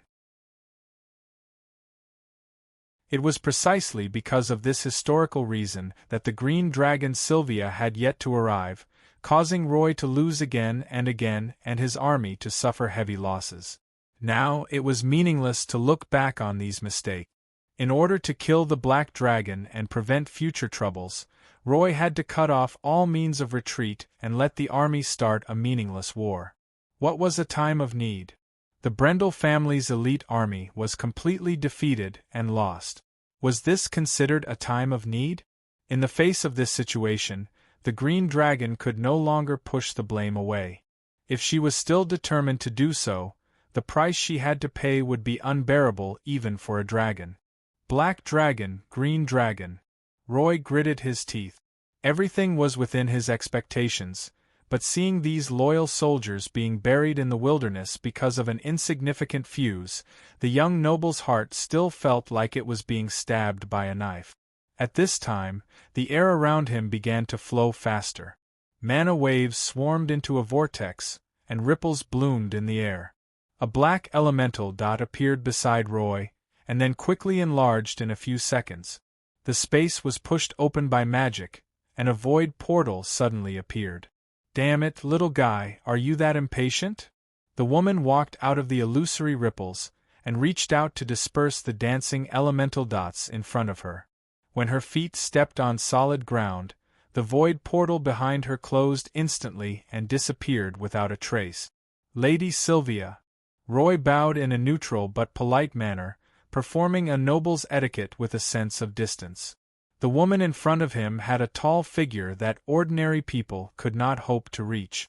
Her attire was completely the dress of a noble lady from the northern countries. In other words, she wore a black dress embroidered with rose flowers, revealing a pair of slender white feet. Her wide elbow-length sleeves were slit, revealing her 2 arms. Silver keyholes set off pearl buttons, and a belt of the same color as her dress was tied around her waist. The woman's long wavy hair showed an enchanting posture, with a faint rose fragrance. Although she did not wear any jewelry, her noble temperament was not inferior to any of the princes of the northern countries. It was worth mentioning that her pupils were dark green in the shape of an oval, very different from a human's. What a magnificent sight! Looking at the chaotic battlefield in the distance, Nossa Sylvia stroked her shoulder-length hair with one hand and said with a sigh, "That's right. Now that we are in a life-and-death situation, Roy Brendel, in the name of the Brendel family, asks for your help."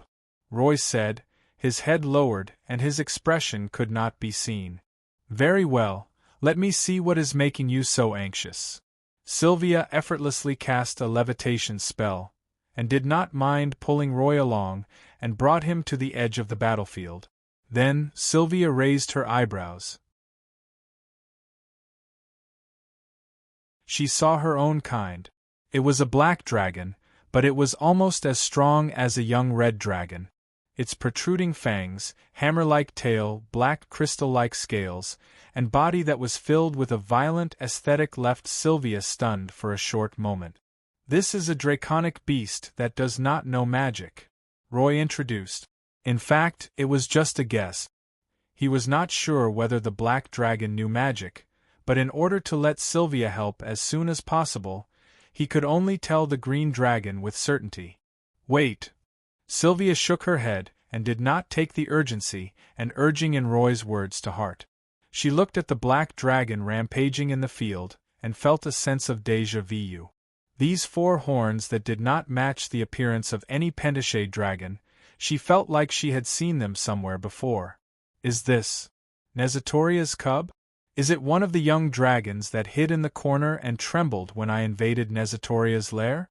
How did it grow so fast? Questions popped up in Sylvia's mind one after another. Wind bullet, Sylvia whispered. The green dragon had grown to her level, and her magic was like an extension of her body. Such low-level spells did not require the construction of spell models, and could be instantly cast with just a whisper. After casting the spell, Sylvia took 2 steps back, and then stared at the black dragon to see how it would react.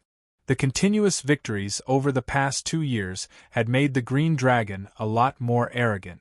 If it was in the past, when she saw such a big black dragon, she would never test it so openly. No matter what, she would secretly observe and evaluate it before deciding whether to make a move.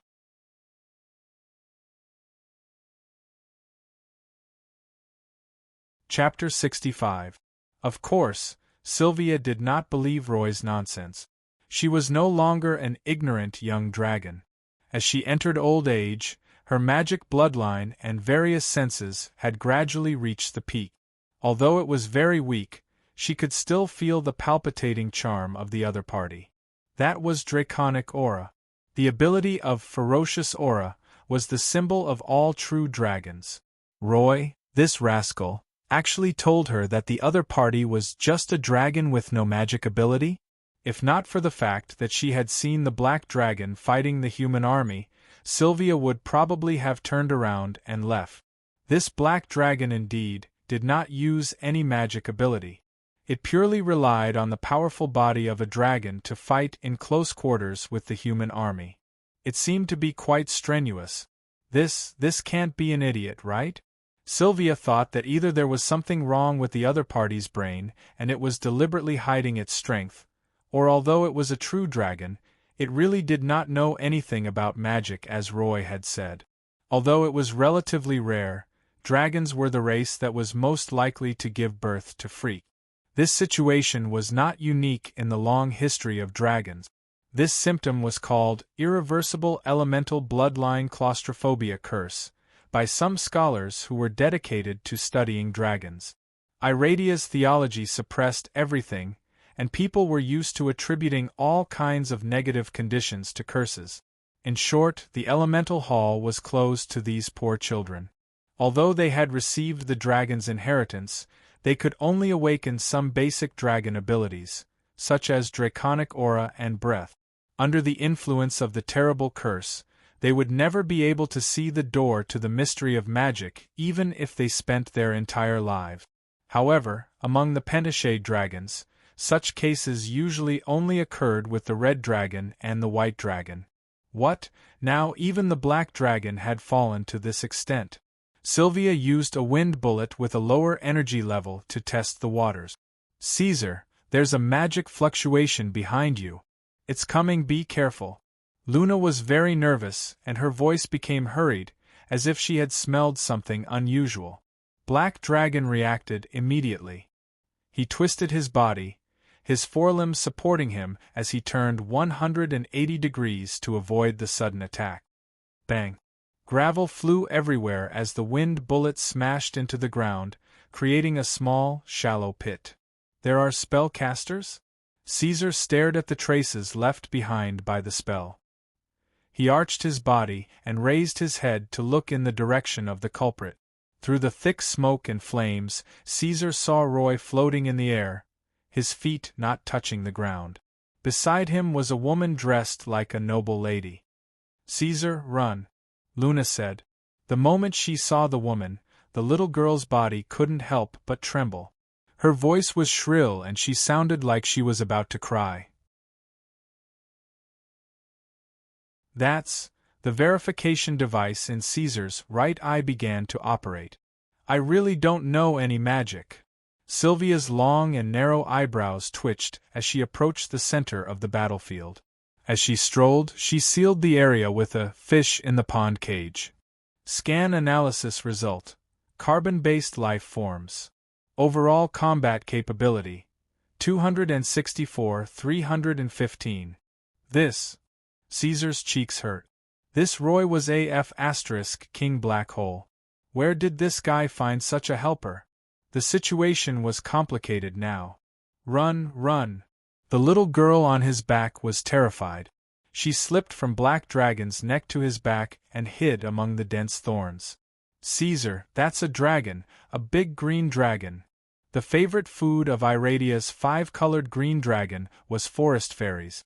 This was the same as the Black Dragon's love for dirty swamp. It was a stubborn factor engraved in their blood. The green dragon was the natural enemy of the forest fairies. It was also the biggest reason why the forest fairies were decreasing day by day. It was no wonder that little Luna was so scared. The suffering of her ancestors had formed a deep-rooted fear in her bones. She recognized the woman at a glance. A green dragon? The other party hid her dragon's aura. Caesar thought that she was a powerful human spellcaster.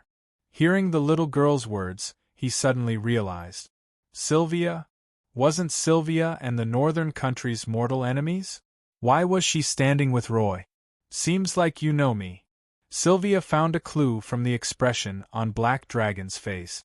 She smiled and walked closer without hesitation. "So, you're really that little guy in the swamp lair back then? You're very powerful. You've grown so big in the blink of an eye." The woman did not return to her original form, but a powerful dragon's aura gradually spread out. This was an old dragon, even more powerful than Caesar's mother. The terrifying aura suppressed the flames of war, forcing everyone to stop fighting. As the distance closed, the green dragon's powerful senses allowed her to immediately discover the forest fairy on Caesar's body. Her appetite immediately surged. "Yo, I didn't expect you to have such a descendant." Caesar did not reply. From his point of view, there was no point in talking nonsense before a battle. The dark dragon turned his head and looked at the orcs who were standing firmly behind him. He then looked at the hesitant hog and fell into deep thought. "My lady, your allies have suffered immeasurable losses because of this. The Brendel family hopes that the culprit will be severely punished." Roy interrupted. "I'll make it up to you." Sylvia nonchalantly rejected Roy, and then turned her gaze to Caesar. "Little guy, give me the thing on your back, and I can promise you that you and your descendant will join the Green Army. I'll also find a way to solve your problem of not being able to cast spells. You know, we green dragons always keep our promises." Caesar stared at the green dragon for a while, then turned his thick neck to look at Luna. As if understanding something, he used his tail to pick up the little guy hiding on his back and placed it in his front paws. "Caesar, don't." The forest fairy trembled, not daring to move in the black dragon's paws. Her eyes glistened with tears, and she repeatedly begged, "Don't." Caesar looked at her, then glanced at the smiling woman in front of him. He suddenly opened his mouth, extended his long tongue, and wrapped Luna up, then put her into his mouth. The black dragon did not say a word to the green dragon, but his actions were enough to make his stance clear. Sylvia paused for a moment, as if she did not expect Caesar to make such an unwise choice. She was stunned for a moment, then completely enraged and roared, "Damn it, you're just as annoying as your damned mother. I'll make you regret being born into this world." As she roared, the burning flames were immediately extinguished. The wind blew and the mountains howled. Norsa Silvia Rambalaffa had revealed her true form. Her jade-like body, larger than the black dragon and more than 20 meters tall, dominated the battlefield. The number in the verification device rapidly rose.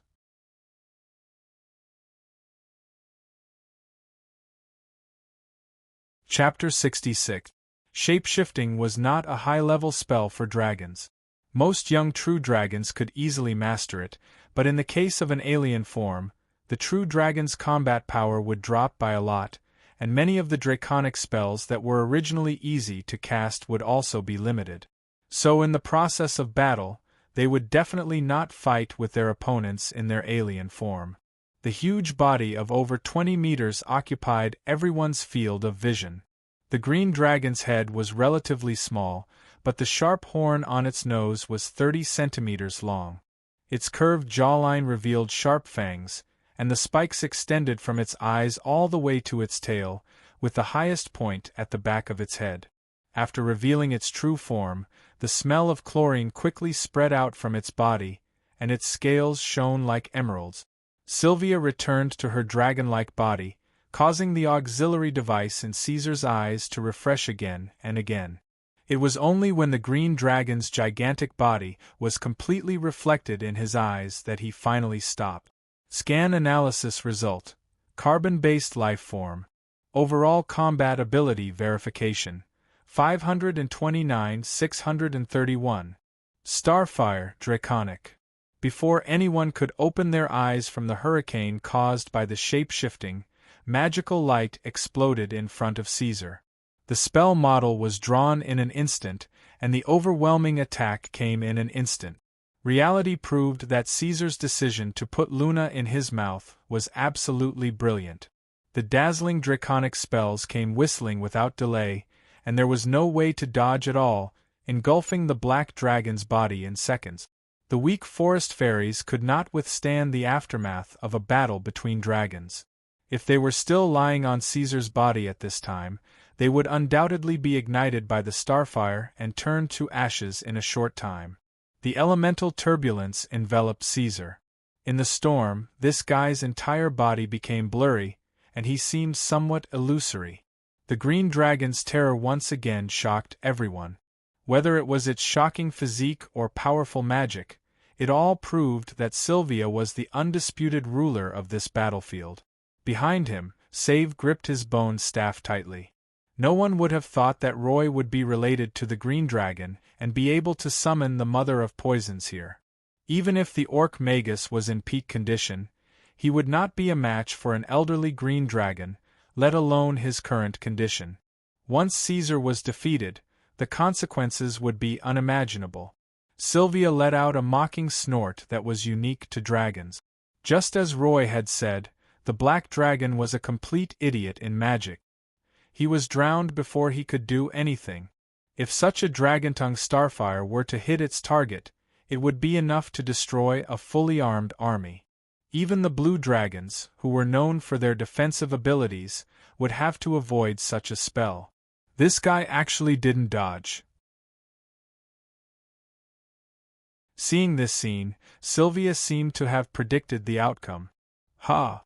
The black dragon's low growl could be heard from the elemental storm. Then, to everyone's surprise, Caesar slapped away the energy turbulence and strode out of it. Asterisk hiss. Asterisk wisps of green smoke rose from the black dragon's body, but there were no wounds. His scales were as hard and sharp as before, like obsidian crystals under the scorching sun, flickering with a translucent luster. Was this a joke? The soldiers under Roy were dumbfounded.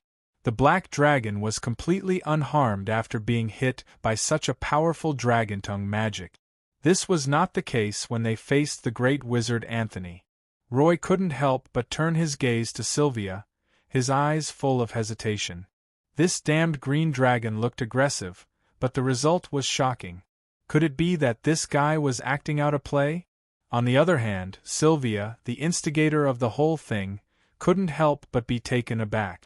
She knew that she didn't hold back at all. However, the dark dragon used its body to resist the powerful draconic magic. Fortunately, as an experienced and knowledgeable elder, these sudden situations were not difficult for an old green dragon. Sylvia thought for a moment and quickly understood the twists and turns. Elemental resistance. If it was the effect of the magical items on the black dragon's body, the magic fluctuations would definitely not be hidden from Sylvia's eyes. So, after thinking about it, she was afraid that there was only one possibility. This black dragon had a certain level of elemental resistance. This was an ability that only some legendary dragons had. There was something wrong with this child of Nezatoria. Sylvia's vigilance quickly rose by 2 levels. However, in reality, Caesar was not as unscathed as he appeared to be. The pain caused by the star fire continued to burn his muscles, causing continuous damage. The powerful dragon-tongue magic of the green dragon caused an instinctive reaction in his body. The hormone took effect and entered an abnormal state. However, Nosa Sylvia was an old green dragon who had lived for more than 400 years. She was a powerful existence that could contend against the entire northern countries. Even if he activated his seed 4 or 5 times, he would not be a match for the green dragon, let alone the hormone taking effect. However, the green dragon's pond fish cage created an invisible barrier in the area, trapping all the creatures in place. They couldn't even escape. Under such circumstances, Caesar could only brace himself and give it a try by relying on his newly obtained black jade achievement. The black dragon pounced. Caesar opened his mouth slightly and began to prepare his breath. Luna was hidden under his chin by his tongue, so he didn't have to worry about the breath causing any harm to the little one. He was trying to concentrate the liquid in the cavity and let it all act on the target in an instant to achieve the best effect. From the outside, it looked like the black dragon was biting a cloud of frost. In the time it took for the black dragon to close in, Sylvia cast 2 more draconic spells. Her spells were much more powerful than Great Wizard Anthony's in terms of power and speed, so there was no problem of them being dodged or missed. All of them hit their mark. However, they were all blocked by Caesar. The effect was not ideal. Although they could cause some damage, the result was not fatal. It really is elemental resistance. Sylvia narrowed her eyes. She was now sure that this trait existed in the black dragon. Caesar arrived. The frost breath that had been brewing for a long time gushed out of the black dragon's mouth. It was a huge cloud of mist that covered a radius of dozens of meters, enough to envelop Sylvia. At the same time, Caesar was still moving forward. Facing the green dragon that was bigger than him, this guy didn't show any fear. His body that had been modified and strengthened twice gave him enough confidence in his strength. He couldn't wait to fight in close quarters with the opponent. Unfortunately, the green dragon didn't give him the chance. Although Sylvia's body was slow, her casting speed was not slow at all. She raised her right claw and used Disintegrate to block the whistling frost and dispel it into nothingness. Then, the green dragon's claw gently swiped to the right and pulled out a powerful magic shield, causing Caesar, who was approaching, to crash into the defensive barrier with a bang. Roar! The black dragon stretched his forelimbs into the magic shield, wanting to use the same trick to tear open the elemental barrier. His scales clanged, the blood in his body surged, and he used all his strength to let out a deafening dragon roar. However, he couldn't tear it open. Even if the black dragon kept roaring, his hind limbs sinking deep into the gravel, and he used so much force that the soil splashed and even began to slide backward, the magic shield that Sylvia had built still didn't budge. Sylvia choked on her laughter and coldly sized up this slightly comical scene. There was no earth-shattering reversal. Reality was as cold as a pool of stagnant water. The difference between the two was too big. Caesar only had magic resistance and not magic breaking ability. Although his scales could greatly reduce the damage caused by magic, he couldn't hurt a hair on the green dragon even if he used all his strength.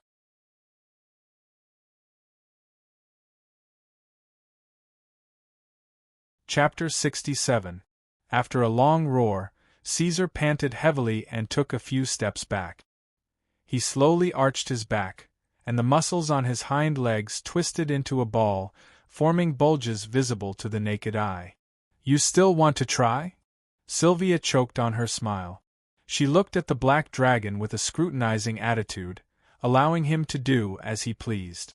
After a short exchange, the anger in the mother of poison's heart had gradually subsided. Now she only wanted to see to what extent this black dragon, who was different from the rest and could even spit out different breaths, could do. Iradia's scholars classified dragons as reptiles, but this black dragon's method of exerting force was more like that of a mammal. Caesar tried his best to shrink his entire body back, gathering all his strength at his waist. In the next second, the black dragon pounced out again. Sylvia's smile remained unchanged. She was choking on her laughter, waiting to see the black dragon smash his head against the magic barrier for the second time.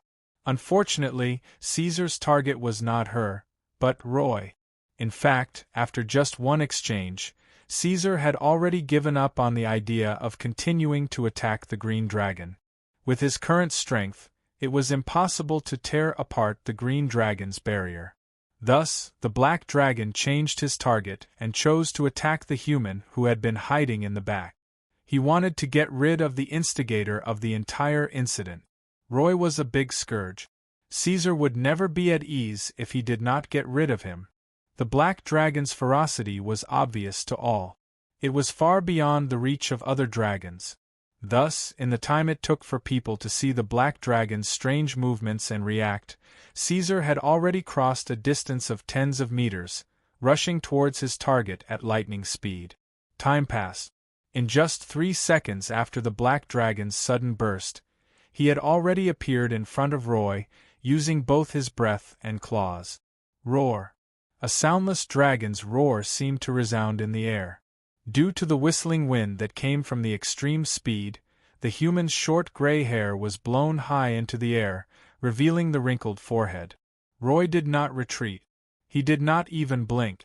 Just like that, he stared straight at the terrifying beast that was rapidly enlarging in his eyes, as well as the astonishingly hot dragon flame breath.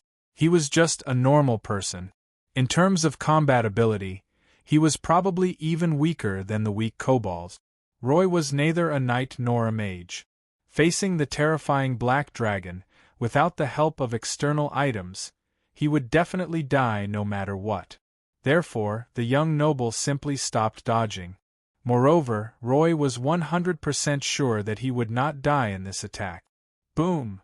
As expected, Sylvia's spell shield had already reached him before the magical item he was wearing could take effect. It blocked the black dragon's breath and sharp claws, causing Caesar to fail. In the face of absolute power, you'd better put away these petty thoughts. Sylvia twisted her slender, barbed neck and looked straight at the black dragon. I'll give you one last chance. Swear allegiance to me and join the Green Capital Army. Then, the green dragon lifted his chin slightly and shifted his gaze to the beastmen not far away. He said meaningfully, "Otherwise, your elemental resistance won't be able to protect these guys." The beastmen's bodies immediately tensed up. They were ready for battle. Gaul subconsciously shielded the others behind him.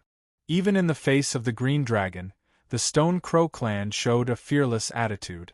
He roared, "The Stone Crow clan will never compromise." Brute. Hearing this, Caesar could not help but cover his eyes in pain. He was not a reckless fool. After many fruitless attempts, Caesar had already given up on the idea of fighting to the death. He had hoped that he could use his mouth to fight the green dragon for 300 rounds and see if he could save his country in a roundabout way. But now it was all over. The true dragons could tolerate the rejection of their own kind, but they could not tolerate the disobedience of the beastmen. These idiots of the Stone Crow clan had unknowingly blocked their escape route. However, the beastmen were indeed speaking the truth. These hopeless fellows would not accept the Green Dragon's threat to surrender even if only one of them was left alive. A race that didn't know how to compromise could easily be hurt or even destroyed. The reason why the Orc Empire had fallen apart was because of this. As expected, the Green Dragon was once again angered. This time, her anger was even greater than before. Flames of fury burned in her eyes. However, a true dragon would not be so angry that she scratched her head and stomped her feet in anger. The Green Dragon let out a cold laugh and shook her head at Caesar and the beastmen. "It seems that you still don't understand. Very well, then I'll let you see." Dark clouds gathered, elements roared, and magic surged to form a huge black vortex. The dragon's roar was powerful and majestic. The power of the Green Capital. Nosa Sylvia Rambalaffa used her unparalleled magic power to open the void portal. Continuous roars of anger sounded from the other side of the portal. The battle cries were deafening, and the battlefield was boiling. Roy's army near the portal quickly retreated, leaving enough space for the incoming army. Seeing this, Caesar slowly retreated as well. He stood in front of the beastmen and coldly observed this scene.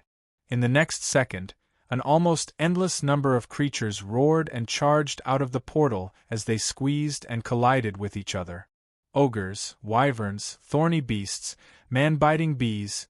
The void portal only lasted for 15 seconds. Even with the Green Dragon's magic power, she could not support this high-level magic that consumed an astonishing amount of magic power. However, in these short 15 seconds, no less than 1,000 monsters and draconic beasts poured into the battlefield. Even more frightening was that these were only a portion of the Green Dragon's subordinates, bits and pieces of the Green Capital. Caesar could clearly see the strange beasts on the other side of the void portal. Sylvia's forces were not fully here, but even so, this was enough to make one's blood run cold. This was the true power of someone who could contend against the allied army of the northern countries. Sylvia stared at the cautiously retreating black dragon, a smile appearing at the corner of her eyes once more. Elemental resistance? Spell immunity, huh? Fine, today, the great mother of poisons will use the melee combat that you're best at to beat you to death. Why aren't you kneeling and begging for mercy? In fact, after Sylvia put on such a display, there was no room for a good ending today. Even if the black dragon kneeled and begged for his life, these beastmen and gnolls would probably be torn to pieces by the Green Capital army. Caesar also understood this point. However, what puzzled the black dragon was that while the beastman's unwavering determination could be understood, why didn't the gnolls beside him change sides? He didn't think that he had any emotional connection with the gnolls. In fact, after the appearance of the Green Dragon, Caesar began to carefully guard against these gnolls, always on guard against them. In the end, these guys were loyal beyond Caesar's imagination. In fact, this credit should be given to Hogg. This great leader of the Gnoll clan had accumulated great prestige in the clan. With just a few glances, he was able to suppress the restless gnolls. As a smart gnoll leader, Hogg knew that changing sides at the last minute was not a wise move. Once he did so, whether it was in the eyes of the Black Dragon or the Green Dragon, the reputation of the Gnoll clan would not be good. Just like the Black Dragon said before, if you can betray your master today, you can betray me in the future. Hogg did not want to be a mouse that could not gain any benefits anywhere. Hogg could not follow the Black Dragon's path to the end, or even die for the Black Dragon. However, before the Black Dragon surrendered or died in battle, Hogg would not change his mind. It would be best if the Black Dragon won, but if the Black Dragon lost and died in battle, it would not be too late for them to switch sides to the Green Dragon. They could also gain a good impression of loyalty in the eyes of the Green Dragon. As for the losses caused by the war? Sorry, in the eyes of the gnolls, there was no such thing as the same race. So far, the gnolls were still firmly on the side of the black dragon. Hogg, the leader of the gnolls, also stood beside Caesar with his short axe and the hair on his back erect. He expressed his attitude.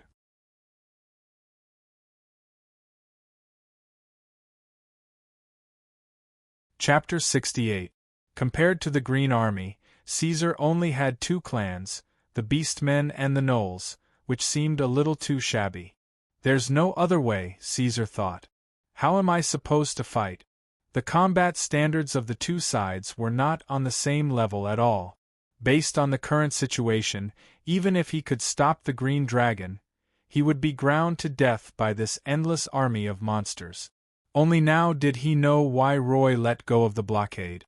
At that time, the captive wanted to confess.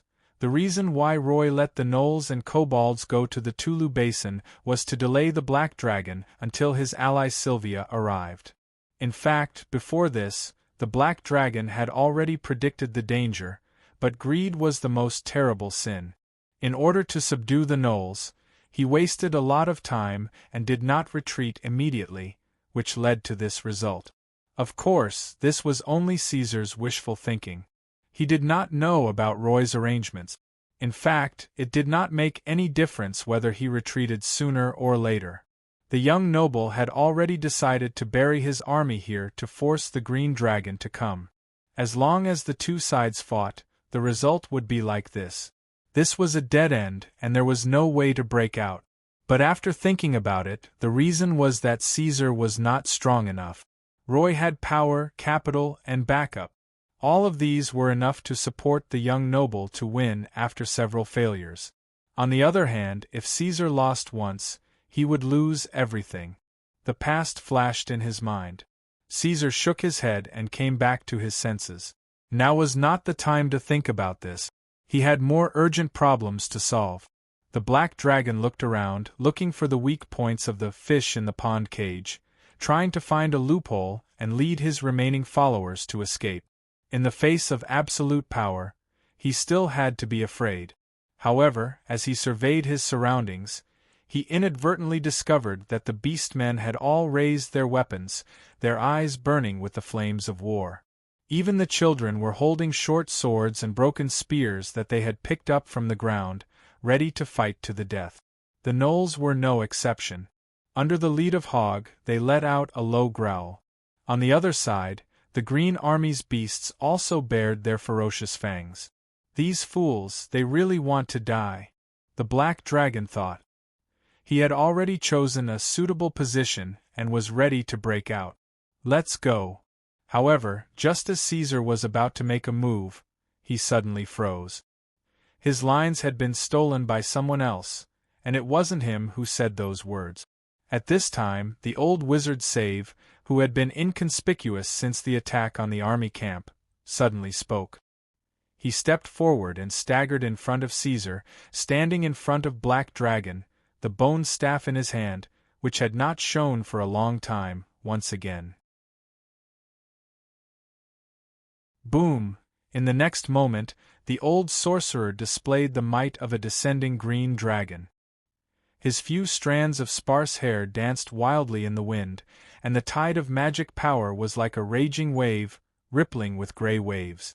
In an instant, the wind and clouds howled. What's going on? Caesar was puzzled. This was not a power that a wizard could possess. In his assessment device, the old beastman's value kept rising, and finally reached a level that was almost comparable to Sylvia's. Elemental ignition. In contrast to Caesar's confusion, the Green Dragon, who was also a spellcaster, was very familiar with this and saw the truth at a glance. This damned beastman had ignited his own elemental tide and obtained a great amount of magic power in a short period of time. This was a forbidden spell that even Sylvia had only heard of but had not mastered. As a forbidden spell, the cost of using it was not something any spellcaster in Iradia could bear. Elemental ignition was an irreversible spell. This also meant that from the moment it was cast until the caster's elemental tide was completely burned away, this terrifying spell would not stop during the entire process. It meant the end of the spellcaster. How pitiful! The green dragon smacked his lips, but he was not too surprised. Even with such a terrifying spell, the pitiful beastman wizard could only barely reach his level. Wanting to rely on this insignificant ability to fight against the great mother of poisons was simply a pipe dream. Moreover, how long could the power obtained by igniting the spell last? 30 seconds? Or 1 minute? Sylvia looked down at all of this. Go! With that, the old wizard moved his bone staff horizontally, and his majestic magic power distorted the space. The teleportation portal that had disappeared not long ago reappeared. However, this time, the portal was on the side of the black dragon. Leader! Gaul shouted. Go! Save did not turn around and repeated his words. His voice was hoarse as always, and it wasn't filled with passion or hatred. It was calm like a lake that was still without ripples. Ignoring the influence of the environment, Save's tone was the same as when he was in a peaceful and harmonious clan, when he was talking to his own clansmen, Caesar and Luna. That hoarse voice was exactly the same. Incinerating storm, draconic. Of course, it was not that simple. The moment the teleportation portal appeared, Sylvia knew what the opponent was thinking. He would not let them escape so easily. Draconic magic quickly surged forth. As the most famous magical creature on the continent, the draconic magic of the dragon species was unparalleled. This time, Sylvia was not trying to squeeze out the black dragon's strength. Instead, she was trying to stop the opponent's all-out attack. The roaring incinerating storm caused the world to lose its color, and the entire battlefield was covered in a layer of dark red. However, it was blocked. The old wizard had created a magic barrier that blocked all the meteors and flames created by the green dragon. The elemental ignition brought about an unparalleled amount of magic power, allowing the old orc to have the ability to resist the green dragon for a short period of time. Gaul did not say anything. He looked deeply at the old wizard and led the Stone Crow clan into the portal. It was true that they loved the old leader deeply, but they also knew that Sif's decision couldn't be changed. At this time, if they kept thinking about it and hesitating, they would only let down the old wizard's painstaking efforts. Falling stars, draconic. Frenzy of wind blades, draconic. The enemy was not stupid. Sylvia began to use her full strength, wanting to tear apart the old wizard's defense. When such an old green dragon used all her strength, the scene was extremely terrifying. At the same time, the Green Army also launched an all-out attack. The roars of the ogres and the screeches of the wyverns filled the battlefield. The surging attacks were blocked once again. Caesar saw an illusory blue flame burning on Save's body. Starting from his arms, his flesh began to peel off. His elemental tide was close to drying up. All that was left was his life. After all the orcs left, Save turned his head and smiled at the black dragon. Sorry, we can't fulfill our promise, Lord Ortoranzo. Before Caesar could reply, the old wizard's bone staff that looked like it was about to break apart finally shattered. The illusory blue flame on his body surged wildly, and his figure blurred. Even so, the rapidly weakening Save could not block the powerful draconic magic. His elemental shield was destroyed. Please be kind to those children, he said to the black dragon. The old orc's body was bent, and his flesh and blood were all peeled off in an instant. The moment the elemental shield shattered, he used all his strength to push the void portal, and disappeared together with the black dragon and the knoll. At the last moment, Caesar saw that Save had already died before the endless spell attack. His body was burned into a pile of bones, and then turned into ashes in the ensuing spell storm. Even that tattered robe was not left behind in the end.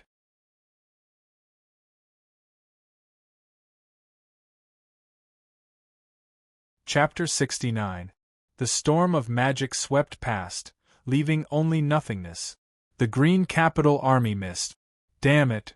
Sylvia followed closely behind. Looking at the elemental ripples in the air, she cursed in a low voice. Originally, after the green dragon appeared, the great mother of poisons had been in control of the situation.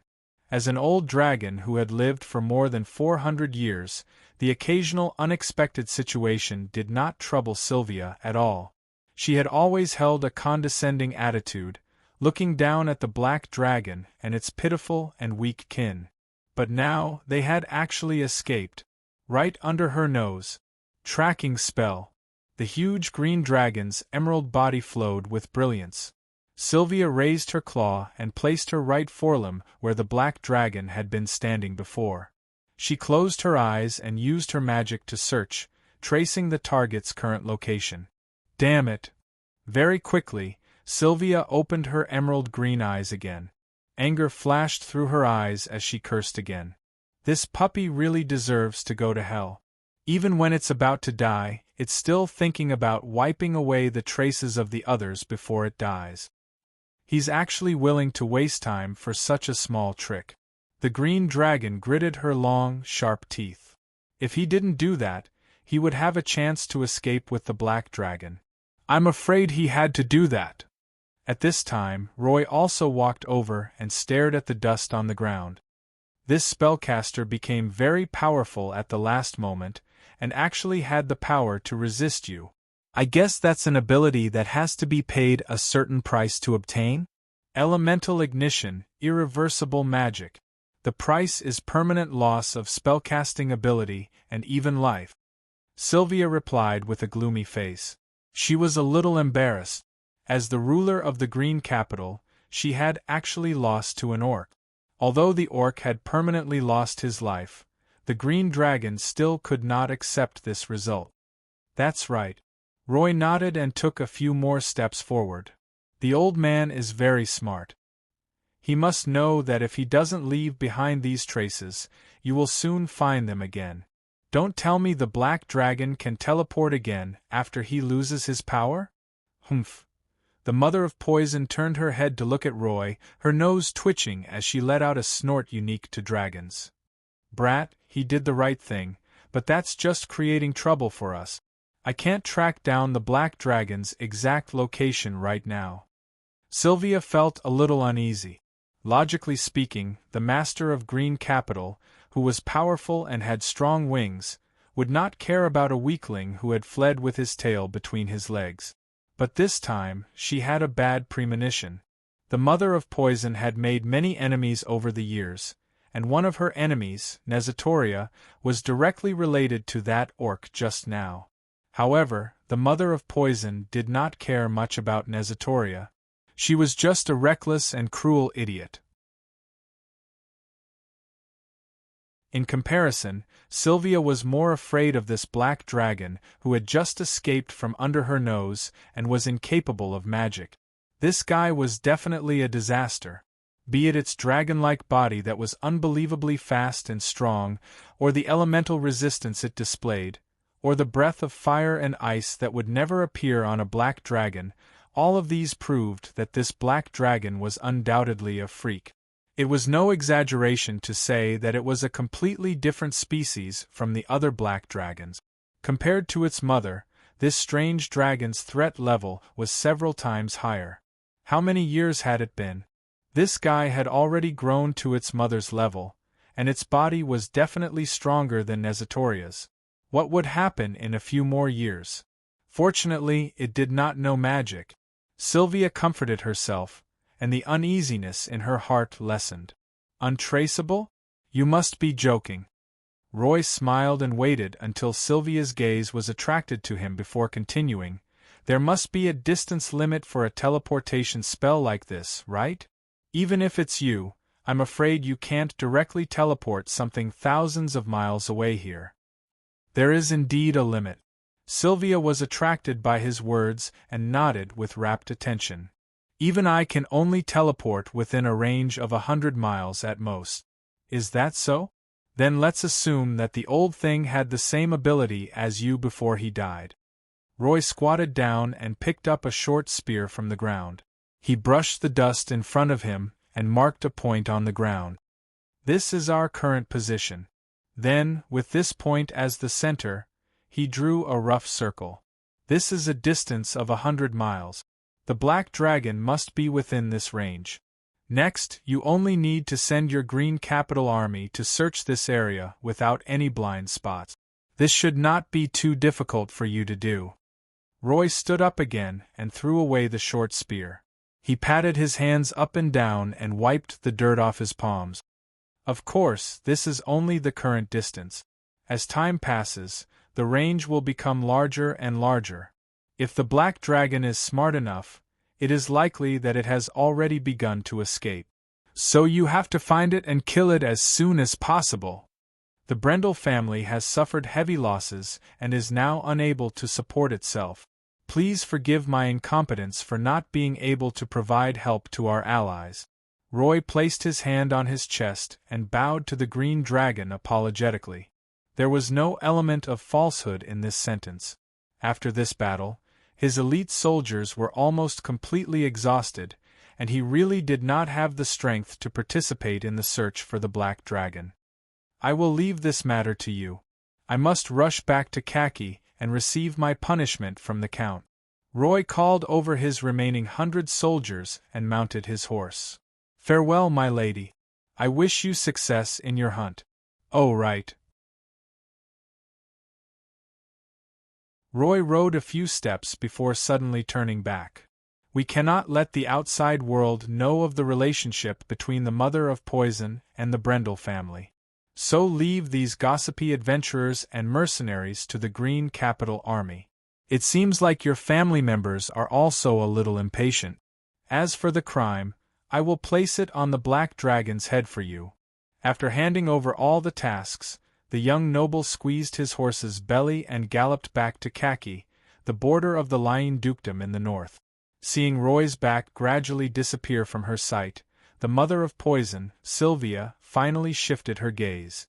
She raised her chin at the adventurers and mercenaries huddled together in the corner of the pond fish cage for warmth.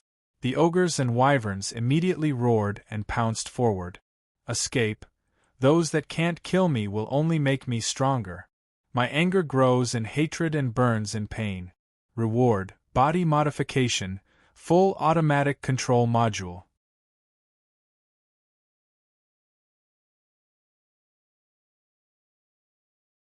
Chapter 70. The sun shone brightly, and the yellow sand stretched for thousands of miles. The tiny particles that came at them made it difficult to open one's eyes and made one's nose hurt. All that could be seen was a continuous stretch of desert and sand dunes. Dry, dead silence. The sudden reward did not dispel the black dragon's surging hatred and pain. Seeing SV walk towards the end of his life, the black dragon's fury surged out like a tidal wave. To him, the old wizard's death was unacceptable. SV was not only the most important spellcaster in the black dragon's forces, but at the same time, the old orc was also Caesar's friend, partner, and mentor. Dragons always had good memories, so Caesar could still remember how the old orc had carefully taught him how to read and write magic when he had first asked SV about the principles of magic. Caesar could recall all the details. At that time, they were still wary of each other, but the old orc did not hide anything from him. He imparted all of his knowledge to Caesar, not only spells, but also much of Eladia's history and local customs.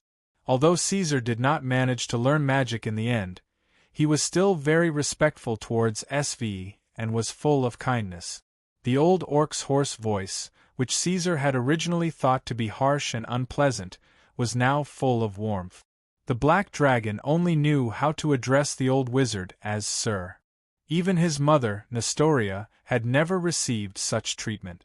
That was an elder that was truly worthy of respect. Green Dragon, Roy. Caesar clenched his teeth and squeezed out the words from the depths of his throat. To be honest, in this battle that had lasted for more than 10 days, the black dragon had done well enough. Although he was not at the peak, there were no faults to be found. However, even though he had the upper hand in small-scale battles and all the details, his opponent was not stupid. Using their influence and resources, they still managed to crush him in the end. In the end, it was because they did not have enough power. Iradia's famous bard and scholar, Schiller, once said, "All the pain of a person is, in essence, anger towards their own powerlessness." Caesar had a deep understanding of this. Compared to the other dragon whelps, he had already grown up quite quickly. It was rare to see a dragon whelp in 1,000 years. Even if it was a young red dragon that had developed normally, it might not be a match for Caesar. But what was the use of that? The truth was, he couldn't even tear apart the elemental barrier of the green dragon. He couldn't even kill a mere human. He could only watch helplessly as the old sorcerer's life was exhausted and burned into a pile of bones. Then, he was drowned in endless spells. Facing hell difficulty, he could not do anything. This was not a competition or a game. This was the cold, bone-chilling reality. In Aladia, there was no rule that stated that everyone had to start from the same starting line. There was also no rule that said that the heavyweights could not compete on the same stage as the lightweight. There was also no rule that said that the heavyweights could not compete on the same stage as the lightweight. In this terrifying world, there would always be one number one strongest. And everyone. Strength. The black dragon let out a deep roar and muttered to himself, "Don't worry. Wait for a while. I will be quick, very quick." "I'm sorry." Luna's eyes sparkled. She timidly said to him in a small voice, "Caesar, it's my fault. Don't be angry, okay? You look so scary right now." The little girl was also very uncomfortable. She was full of self-blame. In her opinion, if Caesar had not disobeyed the green dragon's order to protect her, this would not have happened. Luna's voice reminded the black dragon. Caesar shook his head and came back to his senses. He could have hatred and anger, but he should keep it in his heart and not use it to burn through his rationality. He was no longer alone. He had family below him that needed to be comforted and his future path needed to be rearranged. But before that, Caesar had to check the achievement reward that had suddenly appeared. Then, he began to use his thoughts to connect to the black dream. Every move of the orcs and gnolls quickly entered a bullet time that was slowed down countless times in his vision. Finally, it stopped. As his vision blurred, Caesar returned to the mysterious dark space. Escape. Those that can't kill me will only make me stronger. My anger grows in hatred and burns in pain. Reward. Body modification. Fully tuned autonomous control module. This was a black jade trophy. In the dark space, it still emitted a striking glimmer. The surface rippled like liquid metal. Black jade. Caesar narrowed his eyes. He knew that this was an achievement reward that was one level higher than bronze. Although he could not figure out the meaning of the fully tuned autonomous control module, for the time being, he believed that it would not let him down. Previously, the only reward of the same level was Black Jade Magic Resistance, which gave Caesar an incomparably powerful magic resistance and gave him a fixed 60% damage reduction. How terrifying was this ability! It was so terrifying that even when facing the green dragon that was several times stronger than himself, Caesar was not directly beaten down by the other party's draconic magic. The green dragon even needed to summon its kin to solve his problem. This was unimaginable among the native dragons of Iradia. It was like a fantasy story. Whether it was a pentashade dragon, a metal dragon, or a neutral gem dragon, they would not have more than 20% magic resistance at most. This could only happen to some of the legendary dragons that lived in the outer realm. Then, as an achievement of the same level, the effect of the new reward should not be too bad. Caesar reached out his claws and touched the black jade trophy. Just like in the past, it shattered upon contact. The trophy exploded instantly, turning into countless colorful light spots. Then, at an even faster speed, they converged and surged into the black dragon's body. But this time, Caesar had a completely different experience. It was as if he had been enlightened, and also as if he had been reborn. His thoughts became clearer than ever. In just a few minutes, he had a far greater control and understanding of his own body than before. Now he could see every blood vessel and muscle in his body. Those injuries that were overly worn out in battle, and those burning pains that were left behind from resisting magic, were all visible at a glance. These were not the main point. Soon, Caesar discovered that after receiving this reward, he could freely control his body from the inside. For example, he could control the speed of his heartbeat, the speed of his blood flow, as well as the secretion speed of the fluid in his cyst cavity, and control the active effects of his emergency hormones. This was the meaning of autonomous control. For ordinary creatures, it was very difficult for them to control the operating state of their body and its natural reactions. For example, excessive exertion of strength would cause muscle damage, limited movement due to injuries and pain, and emotional fluctuations would directly affect the state of their body. But Caesar could control these factors. He could maintain the stability of his body like a machine. Unless he suffered a serious injury that caused him to be completely unable to move, he could maintain himself at his peak state. However, he soon discovered that these were only basic operations. The true power of the reward began to gradually appear under Caesar's exploration. Even someone as calm as him could not help but praise and be overjoyed when he saw this. You're tuning into the Phoenix Knights YouTube channel. Don't forget to subscribe and join us on this journey to catch the most captivating stories.